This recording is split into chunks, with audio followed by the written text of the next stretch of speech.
Welcome back to day 2 of the Say Yes Summit. I hope that you enjoyed yesterday, whether you were here live or you listened to the replay. I am still floating from an amazing day of expansive conversations. I am so obsessed with this podcast, with all of the beautiful things that are growing out of it. I need to figure out some sort of way to have a walking pad under my desk or a yoga ball, something so that I don't just get very large sitting here in front of this microphone, because I would very much like to spend all of my days doing these kinds of things. It's just so fun. So if you were with us yesterday, you already know what I'm going to ask you to do. But if you are listening for the first time, go ahead and grab a sticky note or your journal or a piece of paper, because we're going to write our permission slips so that anytime during this conversation, if there's something you want to add to your permission slip, I want you to have that handy. So at the top, you're going to write your name. Mine, of course, says Wendy Harrop. Wendy Harrop has my permission to. And then as we are speaking, if you hear something that you want to add to your own permission slip, or if it just prompts a new thought, a new idea, you have permission to write that down. It's so fascinating. That word is obviously I have a grasp of the English language, so I was familiar with the word, but for so many years, decades actually, I outsourced that practice to somebody else. So I was waiting for somebody to give me permission to live the life I wanted. I kept sharing my great ideas about what I wanted and waiting for an investor or a parent or a husband or a potential client or a realtor or someone, all of them, to say, yes, Wendy, we believe in you. That's a great idea. Here's everything you need to do everything you want. And it wasn't until, which is so odd, but it all happens in the perfect timing. But it wasn't until January of 2020, I signed up for an online course with Kathy Heller, and she said, nobody is sitting around thinking of ways to make your life better. And the only person that can give you permission to live the life you want is you. And you have agency, and you get to practice that agency. And I don't know if I had been hearing that my whole life, but my ears were not turned on, but I felt like I was hearing something for the very first time. And it completely changed my life. It completely changed everything around me. My address is the only thing that did not change, but the people that live at this address changed. The people that come to this address changed. The people that everything about this is different. I am not the same person. So having the power that comes with permission is such a game changer. And it's not something that we need to fear. It's not something that it's not just a giant middle finger to everybody that's around us. Like, I don't care what you people want anymore because I'm giving myself permission to do this. It's this invitation to be in alignment, to have a practice of knowing what our soul, what our heart wants, and stepping into that version of ourselves and giving ourselves permission from that higher place to take steps toward that woman that we're becoming. So I'm so excited to ask you our leading question that has so much to do with that, obviously. And I would love for you to actually introduce yourselves first. So, Valerie, would you please tell everyone who you are, why you're here, all that good stuff, please? Yeah. So my name is Valerie McKeon, and I got my career start as a visual artist. So I have been a full-time artist since 2012. All of the ups and downs of an art career, from mass retail, commercial driven, to fine art career, and all just through the visual language, which is a lot of the language that I speak.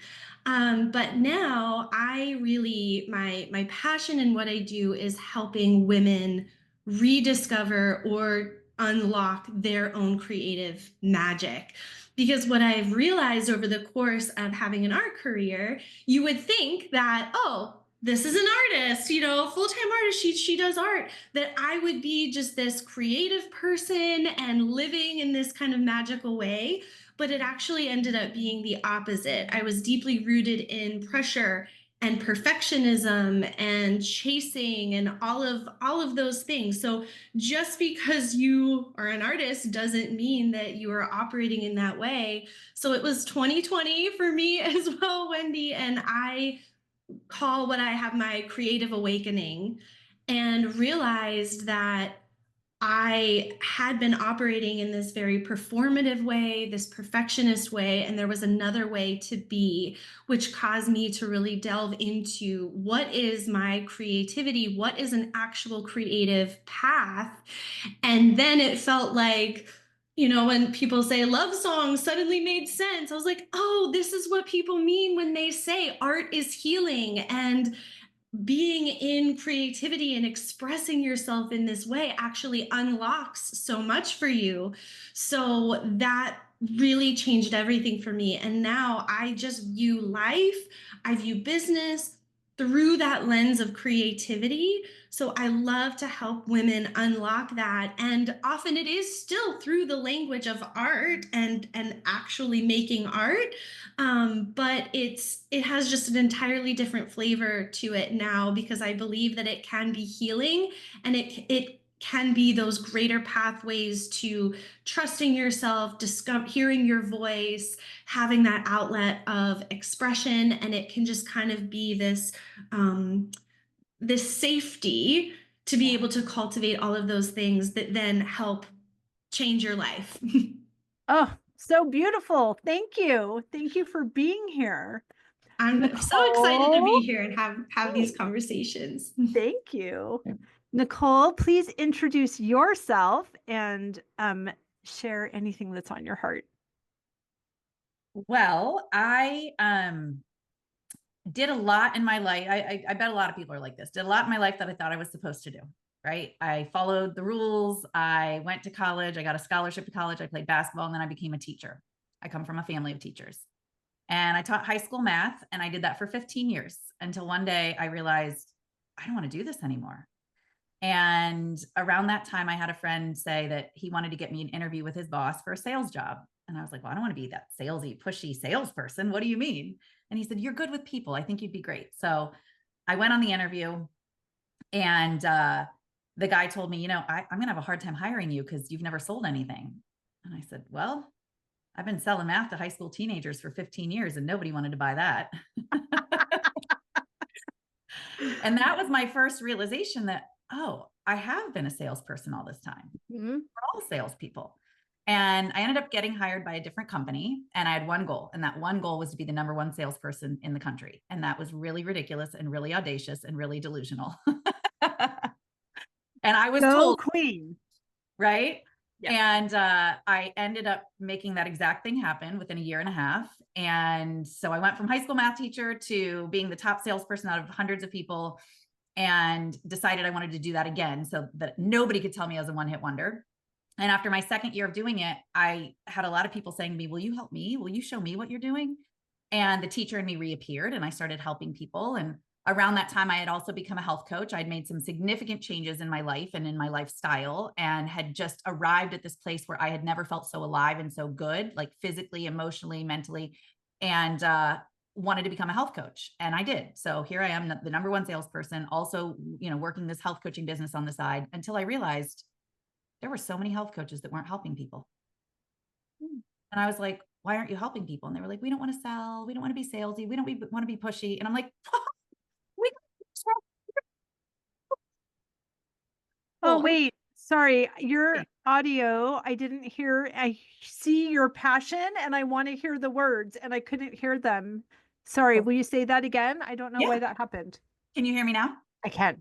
Okay. So when I looked around and I had met all these health coaches that weren't selling, they weren't helping people. And I thought, well, who else is going to make this world a healthier place? That's our job. That's what we do. We help people become healthier, right? And one of them saw my passion that you just pointed out, Wendy, and she said, you need to do this. And I said, do what?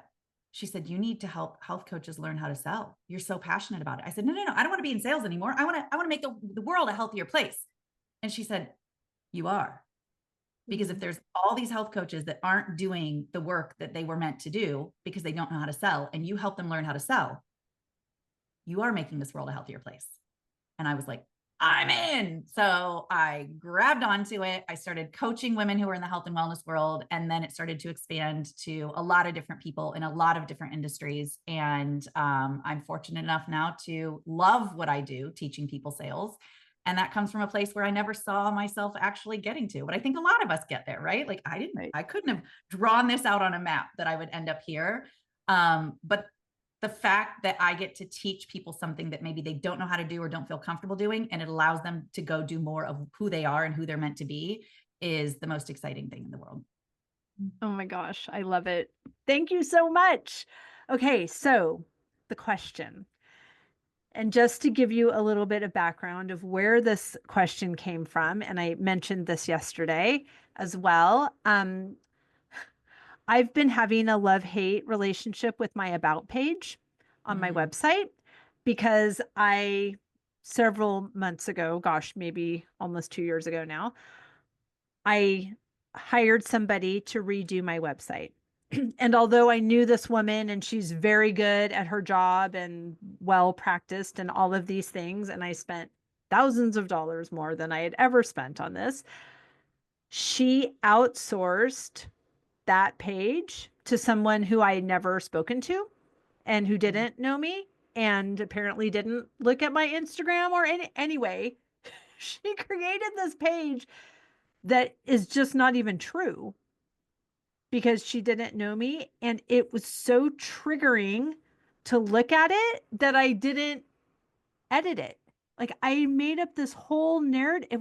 It's ridiculous. It's so stupid to say it out loud now. It's like, how did I give so much power over to this inanimate object and this faceless person that I never met and who probably, who knows? It was probably AI, but the not paid version. And that's why it didn't sound like me or have any of my actual facts. So as I've gone in and edited portions and changed things, I was still feeling this disconnect. And I think it was twofold. I was editing something that was no longer my story, or in some places never was my story. And I was trying to fit the formatting that was already there of how many paragraphs this person had had. And the other thing that was coming into my awareness is that I am so tired of my story. I'm so tired of, when someone asking me, like, oh, tell me about yourself, or how did you, get to this house? And physically like inhaling to tell them the scripted story of how I, packed 3 times as an adult for a cross country move and unpacked twice still in California, and how I, 24 Mother's Days without being a parent before Amelia came, like all of these things. And I'm blah, blah, blah. I'm so done. I even knew when to pause for dramatic facial change. And it was just stupid. And I think what is happening is I'm just ready to complete with who I was and focus on the woman I'm becoming. And that is an about page that brings me great joy. it, and can say in the beginning, like, if you're looking for my story, come on over, do a farm stay, and I'll pour a glass of champagne and tell you anything you want to know. But what I want you to know right here is that that doesn't define me.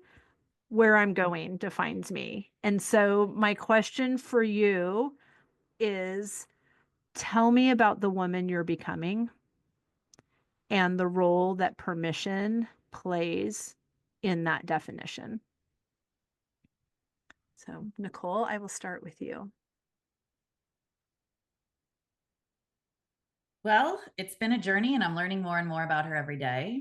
And the more permission that I give myself to be who I am, because I have a story like you, Wendy, where I had outsourced my agency and I was not making my own decisions. And I had invested in different mentors and coaches who were all wonderful. Every single container I was in was wonderful, but I was using them in a way that was severing my self-trust. Mm. And I found myself in a very challenging place once where I had a therapist who was more like a life coach, a spiritual teacher. He was so many things to me. And I had gotten myself to a place where I was just super stuck. And I use air quotes because are we ever really stuck? Nope. But I believed it. Oh, I was so there. I was so there. And I was sitting on a Zoom call with him. He was in Southern California. I was here in Nashville. And I said, I'm stuck. I don't know what to do. And he said, Nick, you're stuck because you want to be stuck.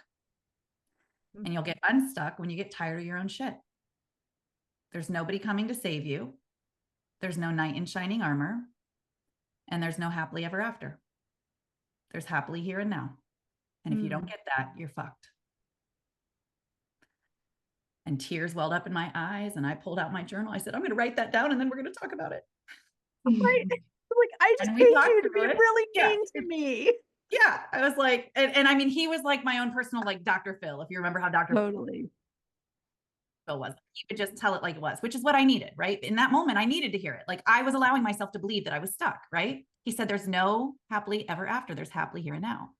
And right then and there, I made a decision to let go of all of those containers. And as they ended, right, I would just allow myself to really start to learn my own self-trust. And something that he had always told me as well is the answer is all in you. The answer is always in you, right? Like when I was struggling with alcohol and I decided to give it up, he said, you were looking for the answers in alcohol. It was never your problem. It was your solution, right? So I had all these things that I wanted to start to believe. And I decided I was going to keep one person in my life. And it was him. Because I thought I'm going to let all these, I still want one other, person that I can connect with. And a month after I made that decision to keep only Kevin in my life, Kevin died. Selfish jerk. Right? Right. Like you jerk, because I laughed, I cried, I had all the emotions, but I laughed when I realized he taught me one more lesson. Here I was thinking, I'm going to keep him in my life because I need to learn self-trust and I need to understand who I'm becoming, and Kevin's going to help me get there. And then the universe took him away too. So I still learn from him all the time. He's still here. But the woman I'm becoming is the woman who does trust herself, who knows that anybody who is a mentor or a coach or a loved one is definitely there because she wants them in her life, but not because she needs their answer or their permission. She's got that inside of her. And that's who I'm working on every single day in becoming, the one who doesn't let fear control my decisions, who doesn't let the things that people might think about me or say about me determine how I want to be in this world. And I'm building that muscle every single day to be more and more like her. And I think to the degree that I continue to learn how to find the joy in the journey, then I'll realize I already am her. It's just about continuing to show up and be her. That's so beautiful. Thank you for that. My friend Elizabeth, who is our speaker in the next segment, last year, her word of the year was becoming. And that, I just feel like, oh, that is such a gorgeous word, because there's so much momentum, and there's also a sense of arrival, but then it's you just get closer to seeing that you're not at the end, but not in a way that makes you feel like you're on a treadmill, but there's just this journey, and there's joy in the journey, and there's discovery, and there's curiosity, and there's growth and expansion. It's like we are becoming, we are evolving, and not reaching an end. So we have permission to course correct. We have permission to make mistakes. Oh my gosh, please. If we're not making mistakes, we are playing very small, and we are becoming stuck. Yeah.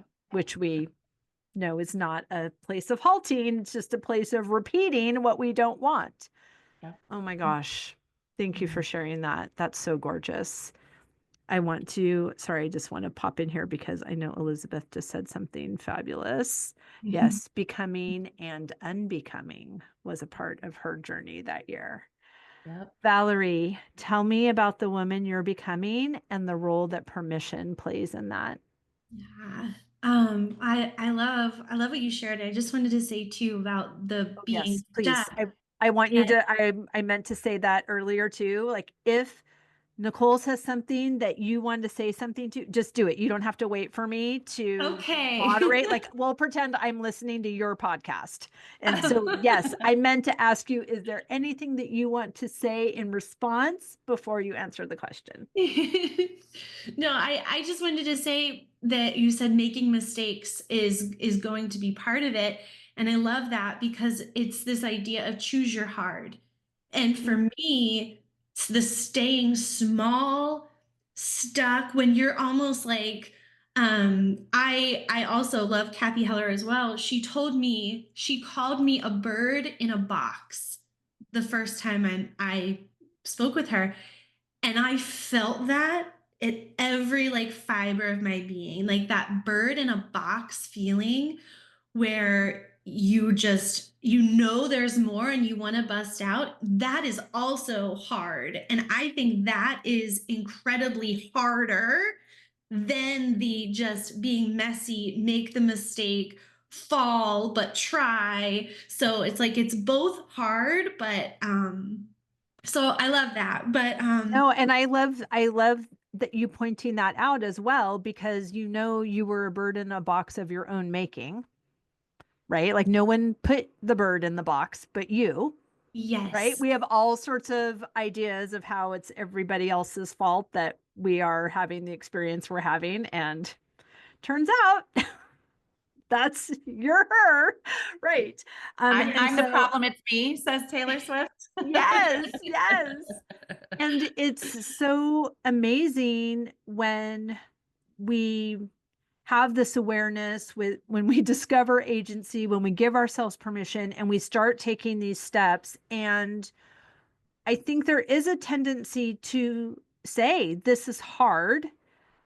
And I've spent during this time of rediscovery and reinvention, I was reframing all the words that were falling out of my mouth, because I was like, oh, my word is my wand. Wait a minute. I don't, I want to say something different, not out of fear, but out of practice. My habits hadn't caught up with my mindset. And so I was continuously reframing. And so for a portion of time, I stopped using the word hard, and I changed it to, this is unfamiliar, or this is uncomfortable, either emotionally uncomfortable, or however that was playing out. And so I think our words are so important.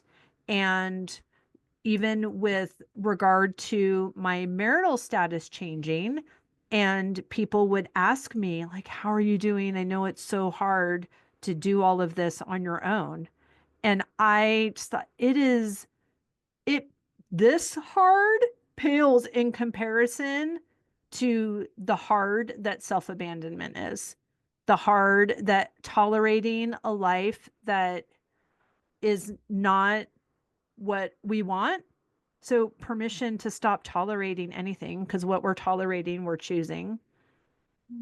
And that's it. Everything, every low vibe feeling about those topics are the invitation to take a higher view from of where we are going and who we're becoming.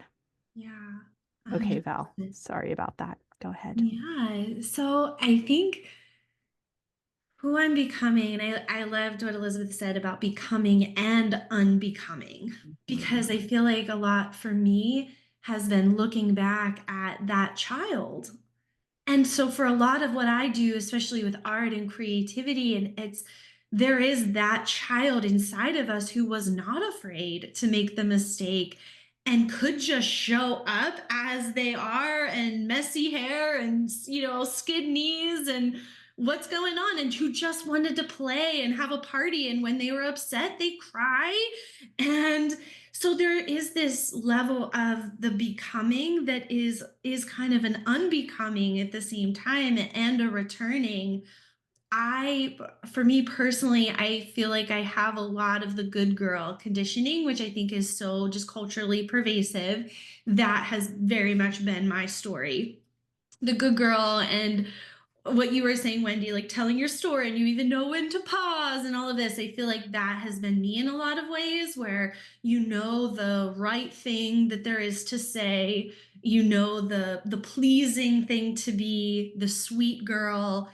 So my becoming is the returning, really, because if I look at myself growing up, I was not that. And it was in what was put on me and what was told how you needed to be that kind of developed into this sweetness. And I think that there's also a ground here that is soft is strong.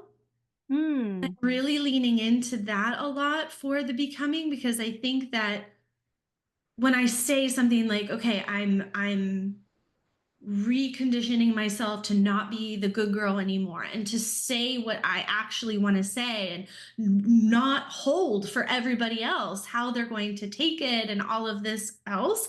But there's also something to be said for the softness and the power in the softness as well. So I think sometimes people can hear that, like, just let it all go and say what you want to say, and like you said, it's not like a middle finger to anything. It's not about aggression or being loud or going unhinged, or something like that. Not there's anything wrong with that.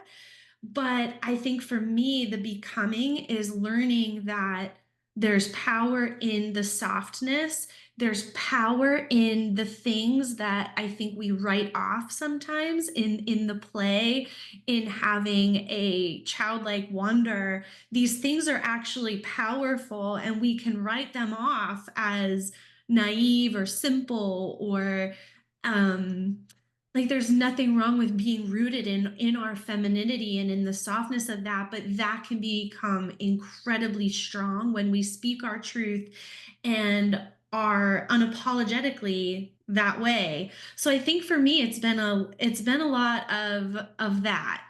And yeah, coming back to that, who I was before, and not being afraid to break those molds and almost ask myself, like, another level, like, who is saying this? Is this Hmm. my parents saying this? Is this the religious leaders that are saying this? Because it's also realizing that I have the answers, and that everybody has that answer within them. We are taught not to trust that answer, but it's there. So that's a swirl of yeah, just where I'm at and becoming. Oh, it's beautiful, and I appreciate that so much. And I agree with the softness. First of all, it's completely on brand for your softness. You are a pastel artist. You use soft pastels. Everything is, the lines are blurred in the most beautiful ways. And I think that's so gorgeous and authentically you. And I also believe that all of us stepping into this power, it's not a power that is built on lack. So power that is aggressive, power that's loud, power that is suppresses everyone that is not in compliance, that's all based on lack. This empowerment is an embodied woman in this case who has clarity, has certainty, has knowing. I know that I know that I know. And it doesn't even have to get on anybody to, and has no effect on them unless they are attracted to this work. But my strength, my becoming, my certainty is I'm in such alignment with myself. This relationship between me and me is so strong and practiced that when something does come that previously would have knocked me over or had me rethinking everything in my, oh gosh, maybe you're right, maybe I don't know what I'm doing, ugh, that doesn't even feel good to me anymore. But there's, because now because of this alignment, anyone can say whatever they want, and I have an understanding that I'm owning my experience and I'm going to let them own theirs, and I'm not going to tell them that they're wrong. I'm just going to keep doing what I'm doing because I'm doing it for me. And it's not, doesn't have this performative, which I think you both alluded to, just this outward facing, what song and dance do you need me to do so that you're happy? Because then that makes my day go better also. And I'm happy. So let me just see what I can do, set myself on fire because you're cold. Like, I don't even know. We just keep trying to think of these things and we don't actually have information because we're not inside them. So we don't know. So we keep guessing. And I think that's when we come up with this narrative of it being hard. That it's not hard, it's impossible. It's not sustainable. It cannot, we can't exist that way. It's oppressive. Yeah. Nicole, what would you like to add to any of that?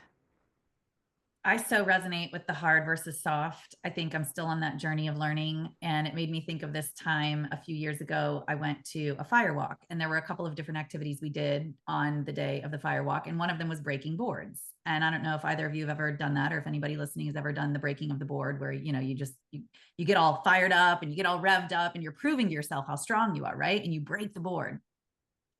And after we did that, and it was very exciting, it's like, cool, I broke the board, but I'm a strong person. I was a collegiate athlete. Like I didn't really have, of course, I wondered a little bit, what if I don't break it on the first time? But like, I knew I'd figure it out, right? Come hell or high water, I can break that board. And after we finished that and we were all excited and cheering, they said, now we're going to do a soft break. And I was like, what? And the guy who was leading the experience showed us the exact same board, exact same setup. And he took his hand and he just dropped it and the board broke. Oh my God. Oh, that gives me chills. And I Wow, went, yeah. immediately, I went, there's no way. There's no way, which is interesting because the whole exercise was about us meeting ourselves, right? Like you start to see, because the way you're approaching that is the way you're approaching anything. And my first thought is, I know I could do it that way because I'm used to doing things hard. I wasn't even thinking that active thought consciously. I just had no doubt, my muscles, my body, I would break it the hard way. When he showed us the soft break, I was like, that's not possible. How did he do that? And I noticed, looking back, I can see it too, how my thoughts immediately, the story I was telling myself was like, no way, no way, no way. And it took me a long time to kind of work myself up to even giving it a shot, because I'm like, what if I don't do it? What if I can't do it? And somebody caught me on video. They watched me the whole time I was doing it, right? There were probably like, I don't know, 36 people maybe that were all kind of sitting there, you know, getting ready to do it. And they said they were watching me because they could kind of see how I was having this conversation with myself and I was preparing myself. And all of a sudden I put my hand up like this and I drop it and the board breaks. And you can see me on video go. Wow. I couldn't believe I broke the same board in a very different way, with softness, with nothing but softness. And I get chills when I tell it, because I still reflect back on that, because I'm like, where else can I approach things in my life in a completely different way, but get the same results without fighting so hard, without pushing so hard, without thinking I need to put everything I have into it and be this. Like, what if my softness was really the answer? And I'm still learning. I'm still experiencing that. But Valerie, when you said that, that's exactly what it made me think of is, and it's just like the other analogy I had around that same time when I broke the board was, well, how did the Grand Canyon happen? Over Water. time. Over time, right? And I just think it's so, you said this, Valerie, it's so perceived as weakness. And I remember on Shark Tank once, Robert Herjavec was talking about, because he's a very kind person. And he felt in that moment of negotiation, somebody was kind of thinking they could take advantage of him. And he said, don't mistake my kindness for weakness. And I would say the same thing about softness, I right? like that. Yeah, It's not you're just weakness. no. And when you just know yourself, I think that becomes the basis of all of it. The more you know yourself, then you're just in that ability to trust yourself. And I think about Mr. Rogers. I love him. He is probably my hero. Like, if someone would say who could you meet, dead or alive, it would probably be Fred Rogers. And I rediscovered him as an adult. This was even before kids. I just came across something of his on YouTube, bawled my eyes out watching this Mr. Rogers clip, and that man to me is the epitome of this and what we're talking about. He, in his softness and his gentleness and his kindness, but that man had so much conviction and purpose behind what he was doing. And everybody that made fun of him, or the SNL skits and the culture at the time, even on TV, it was a lot of like Bugs Bunny and Three Stooges and, things that were just very much that way. And he's like, you know what? I'm going to do something incredibly counterculture. And even just to talk about feelings, I mean, at that time, everything that he did was so profound, not to mention even just the racially driven things that he did, like with the swimming pool. And oh my goodness, he just was making these powerful cultural statements going against the norm. And he did it in this just way that was so soft, but it was him. And it just gives me chills to think about him. But that's that kind of resolve, that the strength doesn't have to come in a loud or a boisterous way, but it's this an inner strength. Oh, it's so beautiful. And his impact, although it was millions of people at the same time, he was talking to me.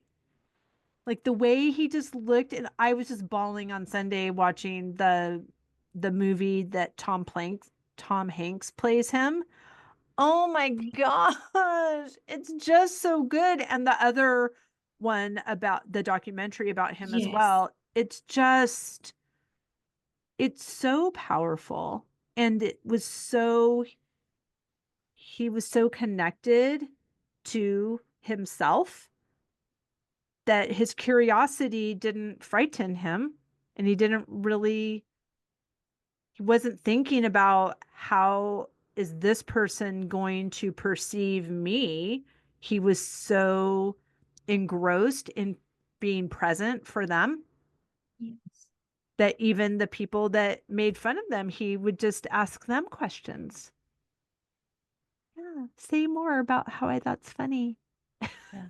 Right.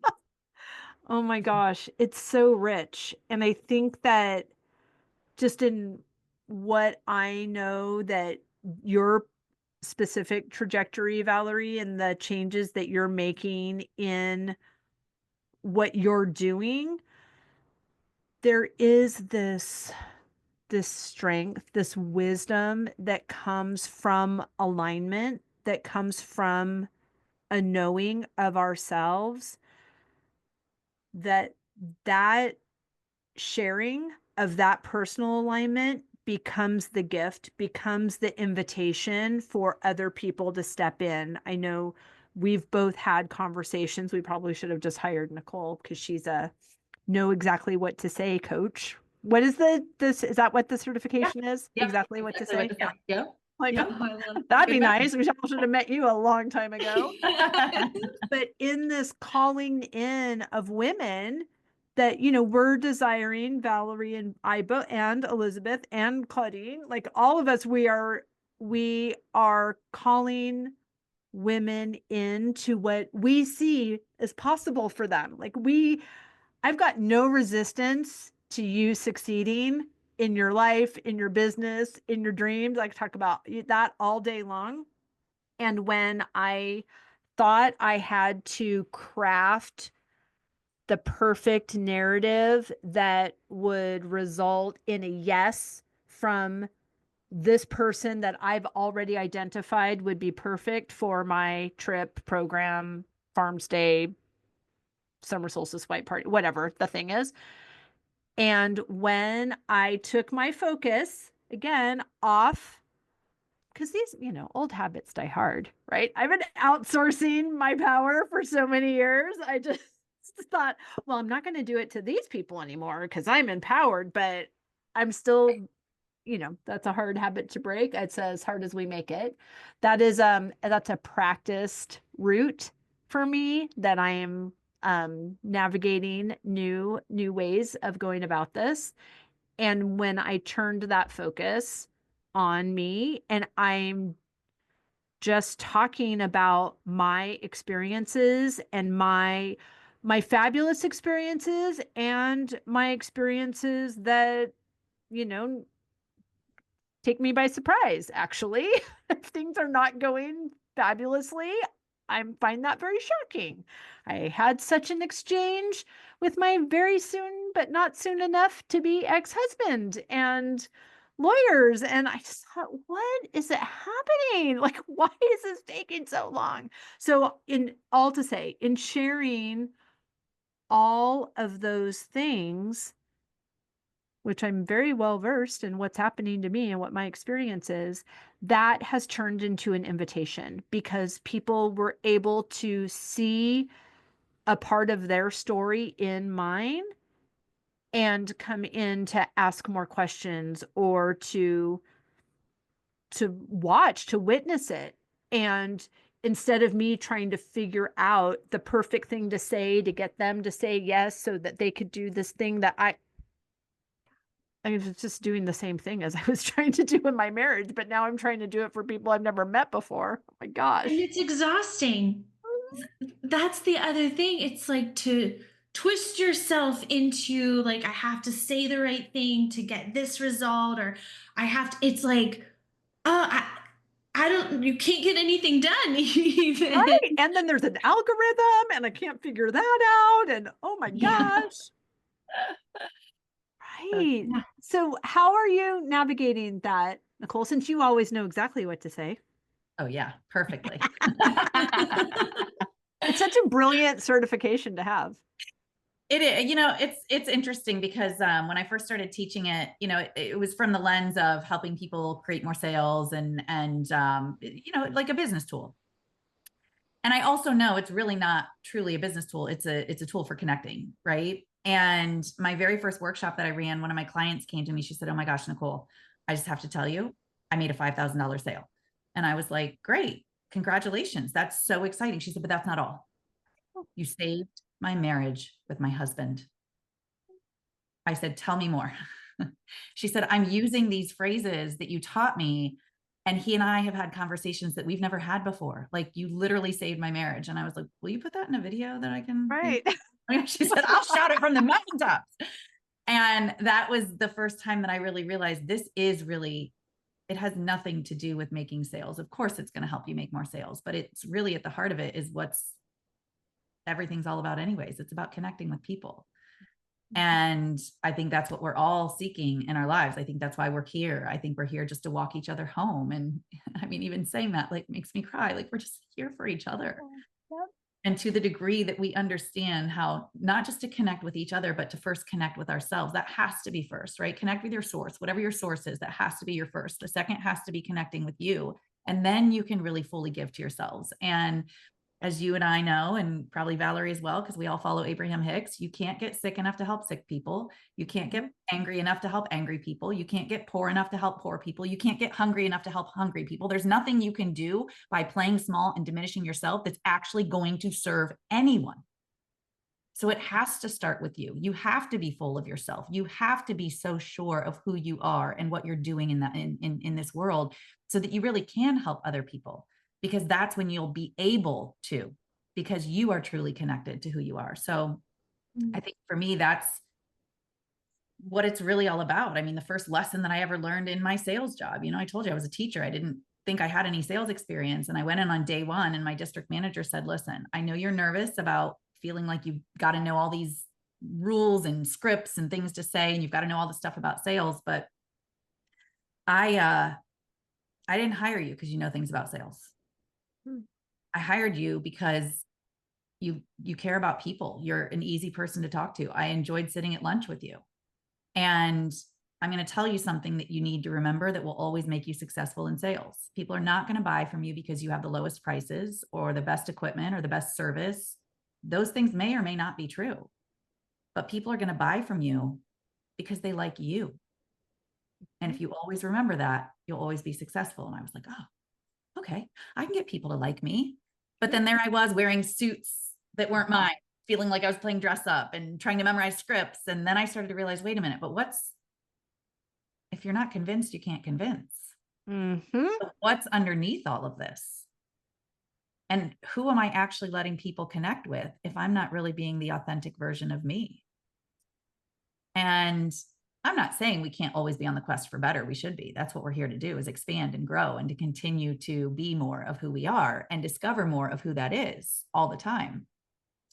But at the heart of it, how do we let ourselves be that version of us that we authentically already are?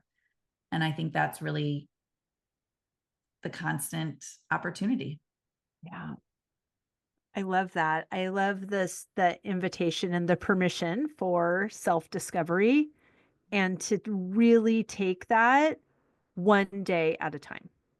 Yeah. Of course, we have aspirations, we're setting our intentions, and we know that sometimes they are about a physical thing, which I will tell you, Valerie, escrow just closed on Monday on the 30 acres of the farm that touches mine.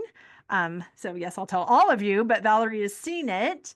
So now I have restored the property line as much as it is possible of the original Phineas Wright house, circa 1785. Thank you. I'm super excited. So That's amazing. obviously, thank you. I received that. We have aspirations that are associated with a physical thing sometimes.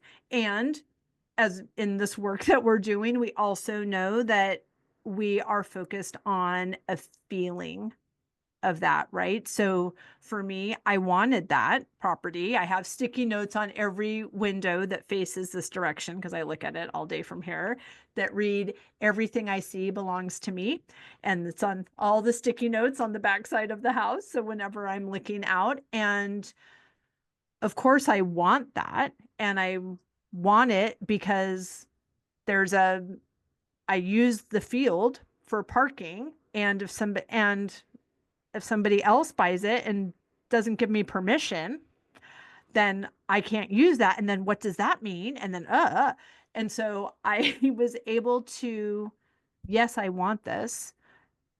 And to do the deeper dive of why do I want this? I want freedom. I want choice. I want expansion. I want to be the person that gives myself permission to have the good idea that I just had.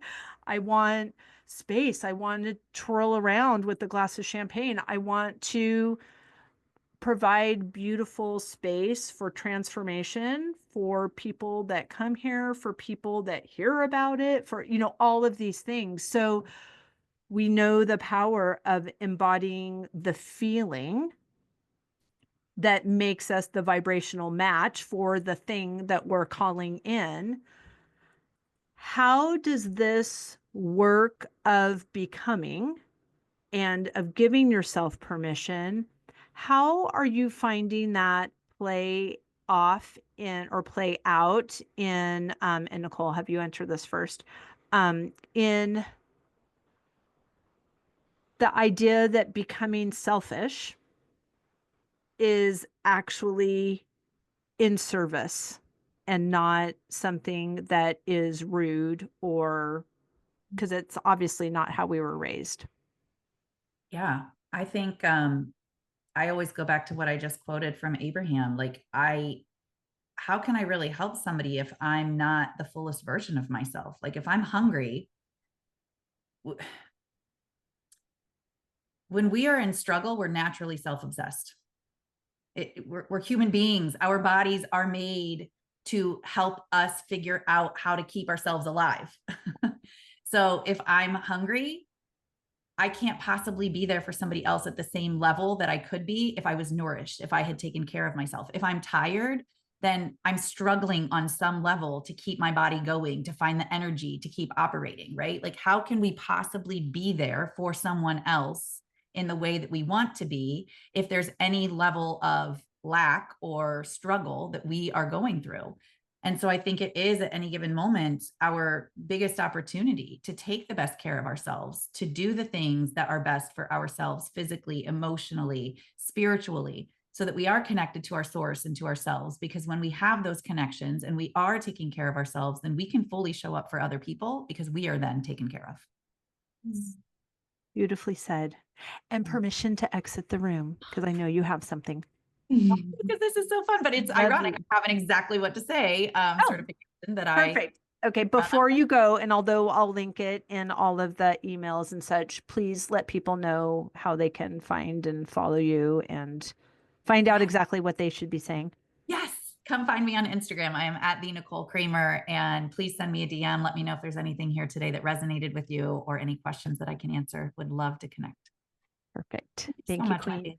All right. Yes, thank you. So nice to meet you, Valerie. Good to meet you. Bye, ladies. Bye. So Val, how does that question resonate with you and this idea of selfishness being not only acceptable, but preferred? And let me add on to that. How does parenting daughters play into this self-discovery as well? So good. So I firmly believe that every single person has just an individual brand of magic that they have within them. And it's almost this quest to find that. And I'm bringing up all of these like childhood references to Rogers, but there's a book that that I read to my girls. It's called Miss Rumphius, if you've heard of it, but about making the world more beautiful in a way that only you can. There's nothing selfish about that. Us in our alignment and the way that we are made. And that's really, I feel like, what it is. We have this brand of magic within us. It's all of this quest to know ourselves and to trust ourselves. It's like just getting back to that. It's just getting back to that alignment and what that is and what we are individually suited to speak to bring beauty to create. So to not do that, to hide, to say, no, that's going to be too much, or I don't want to step on toes or whatever, that actually almost becomes selfish.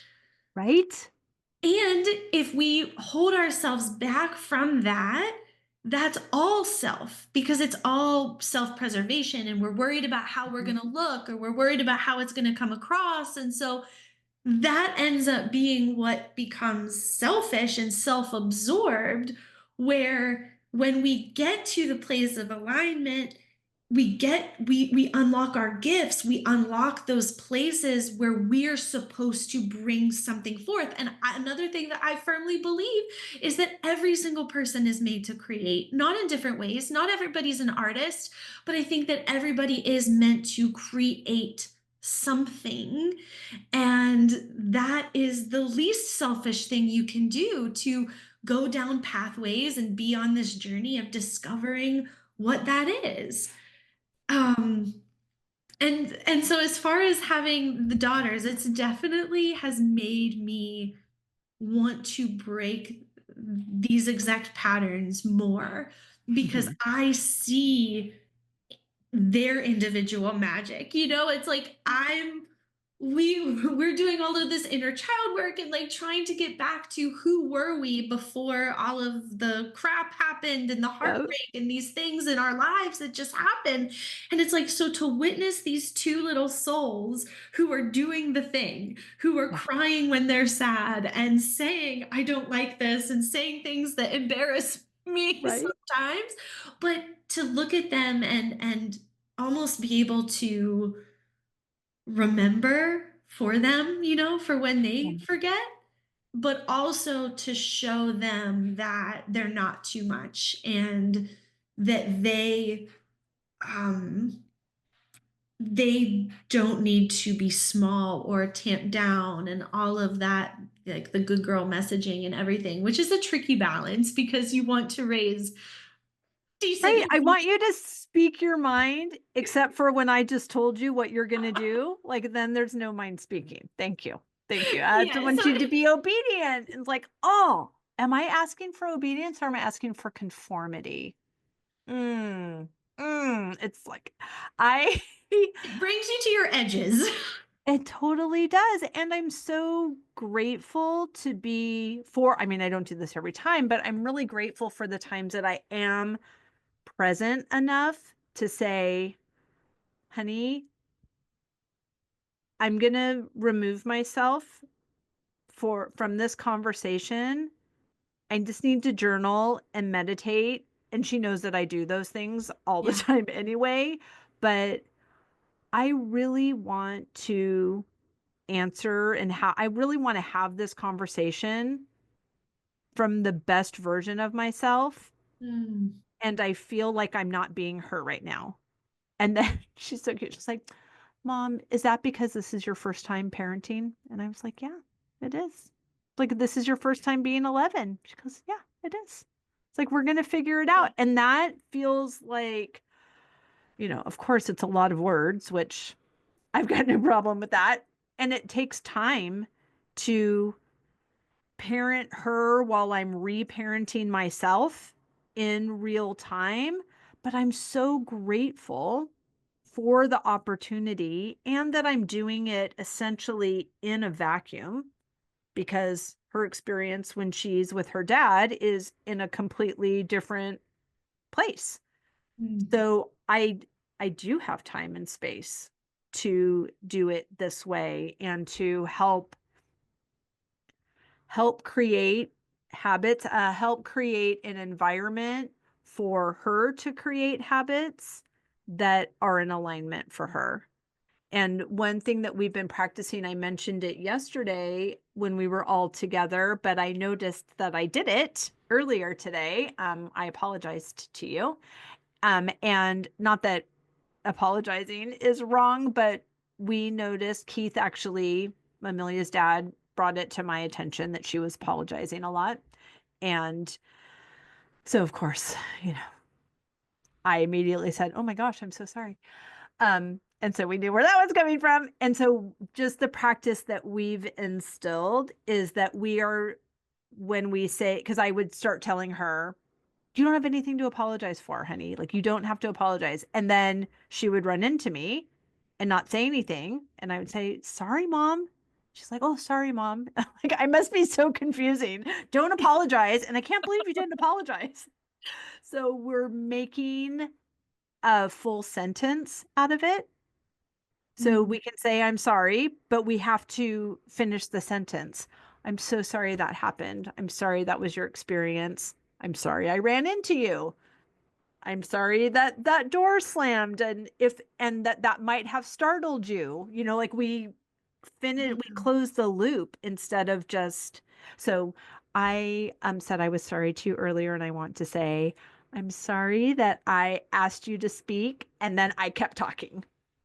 So that's how I would finish that sentence. No, not at all. But I love that. That is really helpful because it is so much of it is a paradox. And I feel like parenting is a paradox and life is sometimes a paradox too. Um and it's all okay. And I think that's part of it too is just allowing it to allowing it all to be okay, every part of our human experience and what they're experiencing, and holding us with that same thing, that it's allowed to be messy because it's going to be messy and not perfect in any realm. So I love that. And permission for a do-over. Oh yes, Right? I'm going to add that. I'm adding I that feel to like my permission slip. school especially has gotten all of us so into there is a one right thing and there is a wrong and everything else is a wrong answer, and we're like we need that right answer.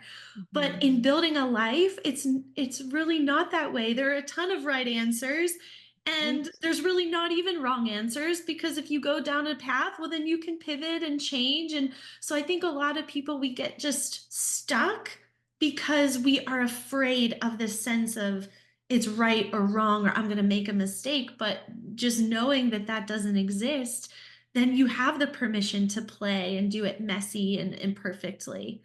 Exactly. And I think, again, permission to recognize when you're in the wrong room Mm, and that's good. relocate.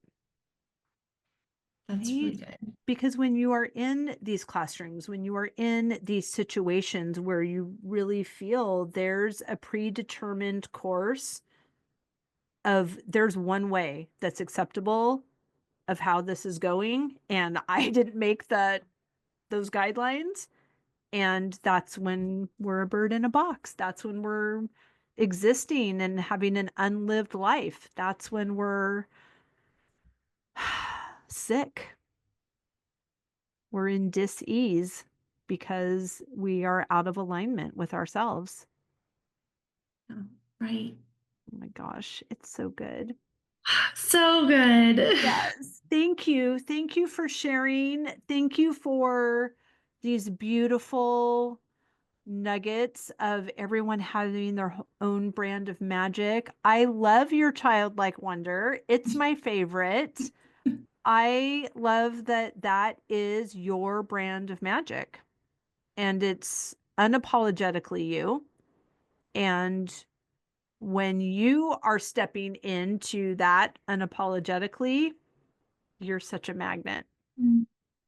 Well, thank you. You know, I love you, Wendy, and you inspire me endlessly, and with all that you do and how you unapologetically say yes to yourself, and you are a light to all of us. So it was an honor that you asked me to come in and talk. So thank Oh, you. thank you. Please tell everyone where they can find and follow you, where they can get more of your magic. And I loved the journal that you created and sent me a copy of with the violets. It's so beautiful. Everyone, Valerie has this amazing digital magazine and so many wonderful things. So please Thank you. share, share, share. On Instagram, I'm Valerie McKeon. And same with my website, it's valeriemckeon.com. And I have a membership that is an art focused membership, but into creativity and just making our lives better through the lens of art. So you do not have to call yourself an artist. You get to play and have a sense of that childlike wonder. And we can get messy with pigments on paper, and it really does teach us to get messy in other areas of our lives too. So that's where the digital magazine lives, and everything is in my community there. Perfect. Thank you. you so much. This has been absolutely amazing. Welcome back, everybody. Oh, we've had such a beautiful day so far with Nicole and Valerie, and now we have Elizabeth and Claudine. Thank you so much. We were chatting briefly before I hit record about both of these women are speaking English as a second or perhaps third language, and how that must take a while because they're translating questions I'm asking in English, and then they're translating it in their brain and then answering it and then translating it back into English, and then it comes out of their mouth, and it happens much faster. And then Claudine was just talking about how when she was learning English, just catching you up, listener, um, she was learning English and she just did not think about French or speak French for about 7 or 8 years. And then she thought, oh my gosh, I'm losing this. She went back to France. It immediately came back to her as soon as she heard that language. And the reason that I hit record and the reason that I am catching you all up on that conversation is I just think that's so fascinating, because when we hear a truth, when we hear something, a nugget of wisdom that is in a conversation like this, and we like grab our pencil and write it down, we feel it in our heart, there's so much resonance. Yeah. That is a result of hearing something that we already know. It's us leading each other home. It is a truth. It is, whether that comes from reading a Bible verse or hearing a podcast or whatever that is. I know we're all women of faith on this call, and that is in my church going days would have been, ooh, the Holy Spirit is in unison with himself. And that's what is the feeling that is in my heart that feels so good. And now I have some different language for that feeling. And it is the same, like it is the divine, it's God in me, but it is this inner knowing, this warmth, this homecoming, this returning. And it's so beautiful. And to be in a place of like out of my narrative that's not serving me enough to hear a nugget of truth and wisdom like that is it's so beautiful. I give myself permission to pause and to hear what is here for me. And that is why I am obsessed with this podcast. I am obsessed with these conversations. I'm so delighted with technology. I'm delighted that it allows us to connect and to feel connected, even if we've never met in person. And I'm very happy that I've met all of you in person, with the exception of Claudine, and I feel equally connected to her. It's such a beautiful platform. It's such a beautiful time to be alive. It's such a beautiful time to receive the gifts that are here for us and claim them for ourselves, give ourselves permission to embrace what is right now and what our role in it is, and how we are bringing people with us through our example of saying yes to ourselves, of giving ourselves permission. And like Valerie spoke of in the earlier segment, this softness as strength. It was just so beautiful. So thank you so much for being here. Thank you for adding to my expansion, my joy, my bliss. This is so fun. This is all I want to do. And I want to also do this while we're traveling, and I want to do this while you're here, and I want to do this while we're visiting some house that I own that I don't even know about yet. And I just, this connection and this expansion it is my heartbeat. And I'm so happy that I heard the call and heeded the call and trusted myself enough Mhm. that this could bring this level of appreciation and alignment by just opening my mouth into a microphone. Like, that's wacky. Like, does it really get to be that easy? Yes, it Yeah, does. yeah, it does. You Well, know, can I just say that Jeez. we appreciate you for providing this Mhm. Yeah. platform and space right now.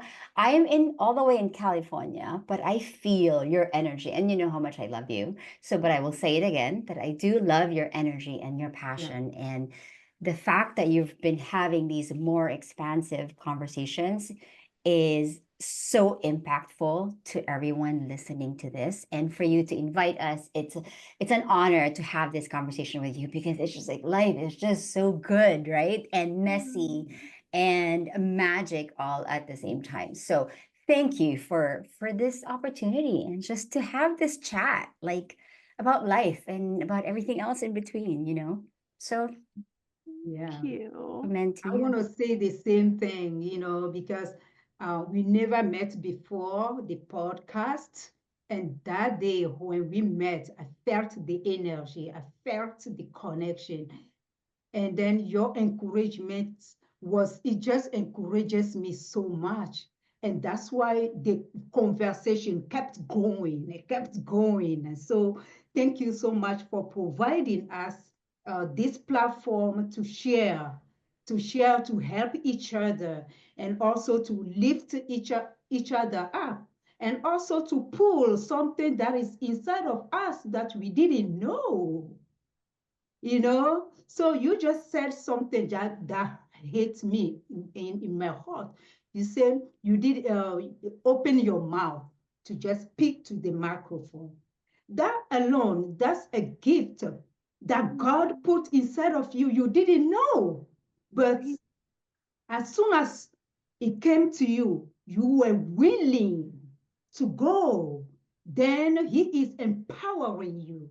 And the words that are coming out of your mouth are coming from Him. You think you are the one who is talking, but you are not. He is using your mouth to empower other people, to encourage other people, for other people to trust that they too, they have something in themselves that they can offer to the world. So thank you so much, Wendy.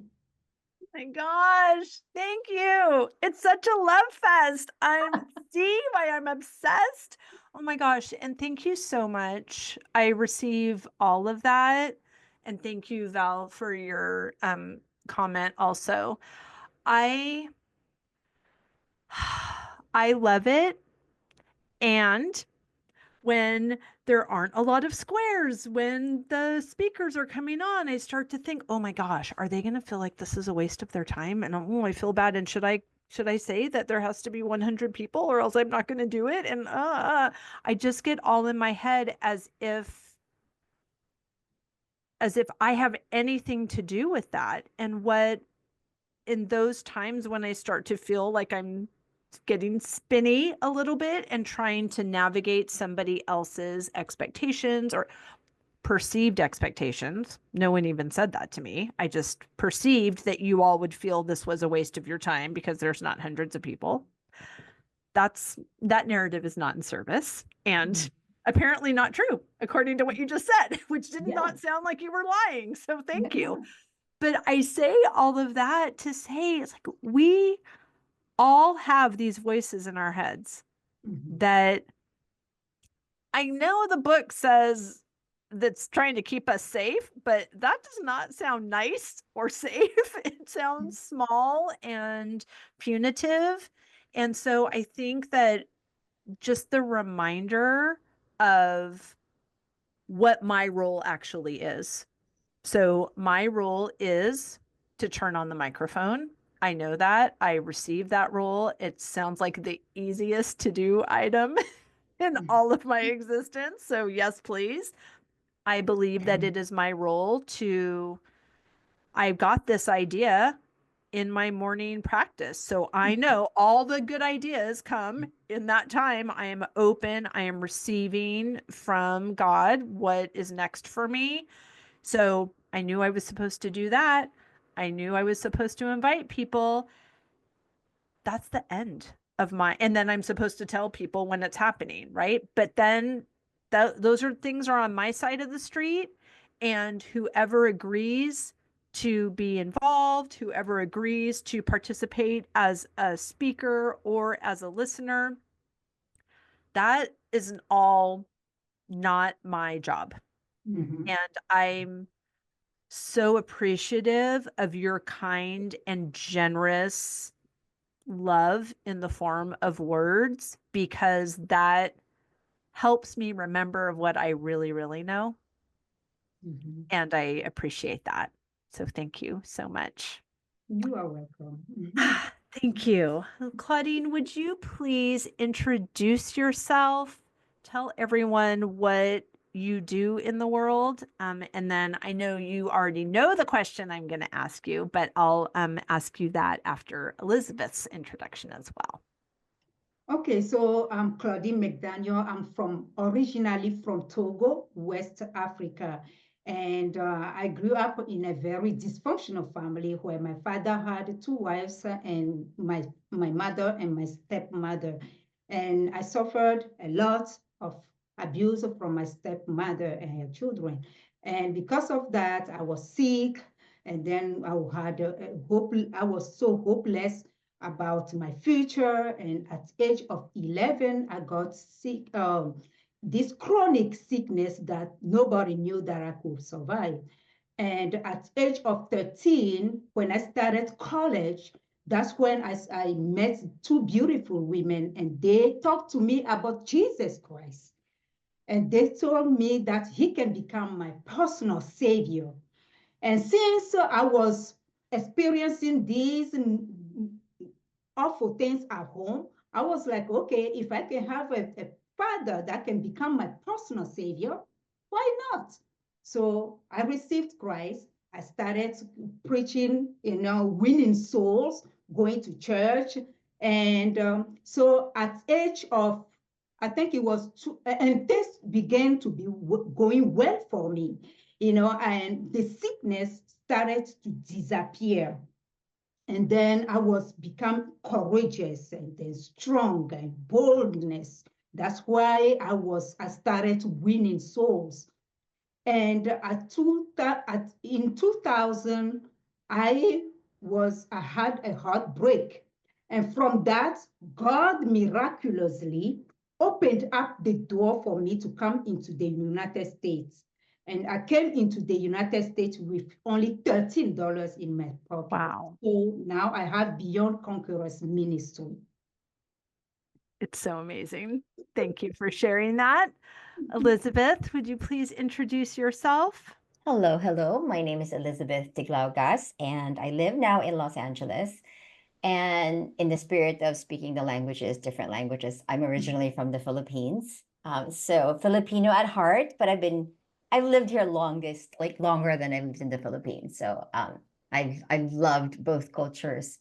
I think I'm that person who or one of many, most people go through all the struggles in life.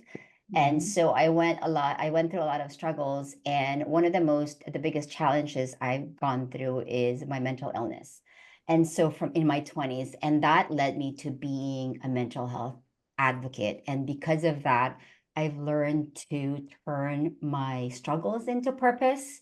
Yes. And that has really become sort of like my direction in life and really following true to that. And decades later, I find myself going through infertility. So I want to go back. I started a business from that purpose, as a mental health advocate. I had an online store raising awareness for mental health, and we sold inspirational products. But then when life was moving on and things were changing, I pivoted. And because of my life in the last decade, struggling with infertility and trying to have a baby. But it didn't quite work out as we planned. We tried adoption, it didn't work out. Now I felt this calling, as you know, women of faith, I felt the calling to do something about this because it can be very um, lonesome and very sad going through the grief of losing the life that you had dreamed of, like, you know, the family with the kids. And because I don't have that right now, and then I was able to turn the struggle again into purpose. And I started By Chance Avenue, which is really helping women redefine their story, that because there is so much more to life than just being a mother. So this has now become my passion, and this is the season I'm in, and I'm loving it. I love that for you. Thank you for Yes. sharing. I know that you also find yourself behind a microphone with Yes, your ma'am. fabulous Yes. podcast. And it's so beautiful. I love in both of these situations that I mean, countless situations that you faced, the two that you mentioned, how you took something that, as you said, can be lonesome, can be isolating, can be, I mean, people isolate for multiple reasons, but Mhm. I would say that, well, let's see, am I just talking with no, I'm not an expert, but I feel that sometimes there's a conditioned response to isolate. Mm. To even if a person feels like I need to talk to someone about this, they could find themselves in a family or in a situation where it's like, oh, no, no, no, we don't talk about that. Nobody talks about that. We're just going, Right. when you just need, why don't you just pray? Why don't you just, Right. go to a smaller group, see that, whatever, organizational construct has put Yeah. on what we do in those situations. And I love that you are sharing your experience and raising awareness. You're not just saying, like, look at me, this happened and it's super sad and you should all feel sorry for me. You're saying, this happens and it happens to a lot more than me. And let's start a conversation and Yeah. let's be in community around supporting and loving each other, because this is also only one aspect of the woman that you are, Right. Right. right? And Because I have to say, and not to cut you off, no, I have to please. say too, I think it's like part of, you know, to humanize this situation, right? Isolation, I think it's part of the process. Because when the emotions get really heavy, regardless if it's infertility or mental health challenges or whatever challenges we all go through, we tend to really get into our own emotions. And sometimes we don't realize that we're isolating ourselves. And we don't have the energy to communicate with others. We don't have the energy for their uncomfortable feeling and to explain why I'm feeling this way. So I know I've gone through that phase, and I know every person, almost every person who is going through anything tends to do that, unless they're trying to distract themselves, right? Which I think could be unhealthy. But I believe in like facing your emotions and facing your struggles really head on. That's part of healing. And so that's not to say like I did isolate myself, I think consciously and subconsciously. And I take that and I accept that as part of the process. And I got to where I am right now because I faced all those steps and phases. And I still continue to as I heal. Thank you for sharing that. That's so beautiful. I have a question. In giving yourself permission to face those experiences, what does that mean to you? And what did that look like? I think for a moment, it wasn't like a conscious decision to give myself permission.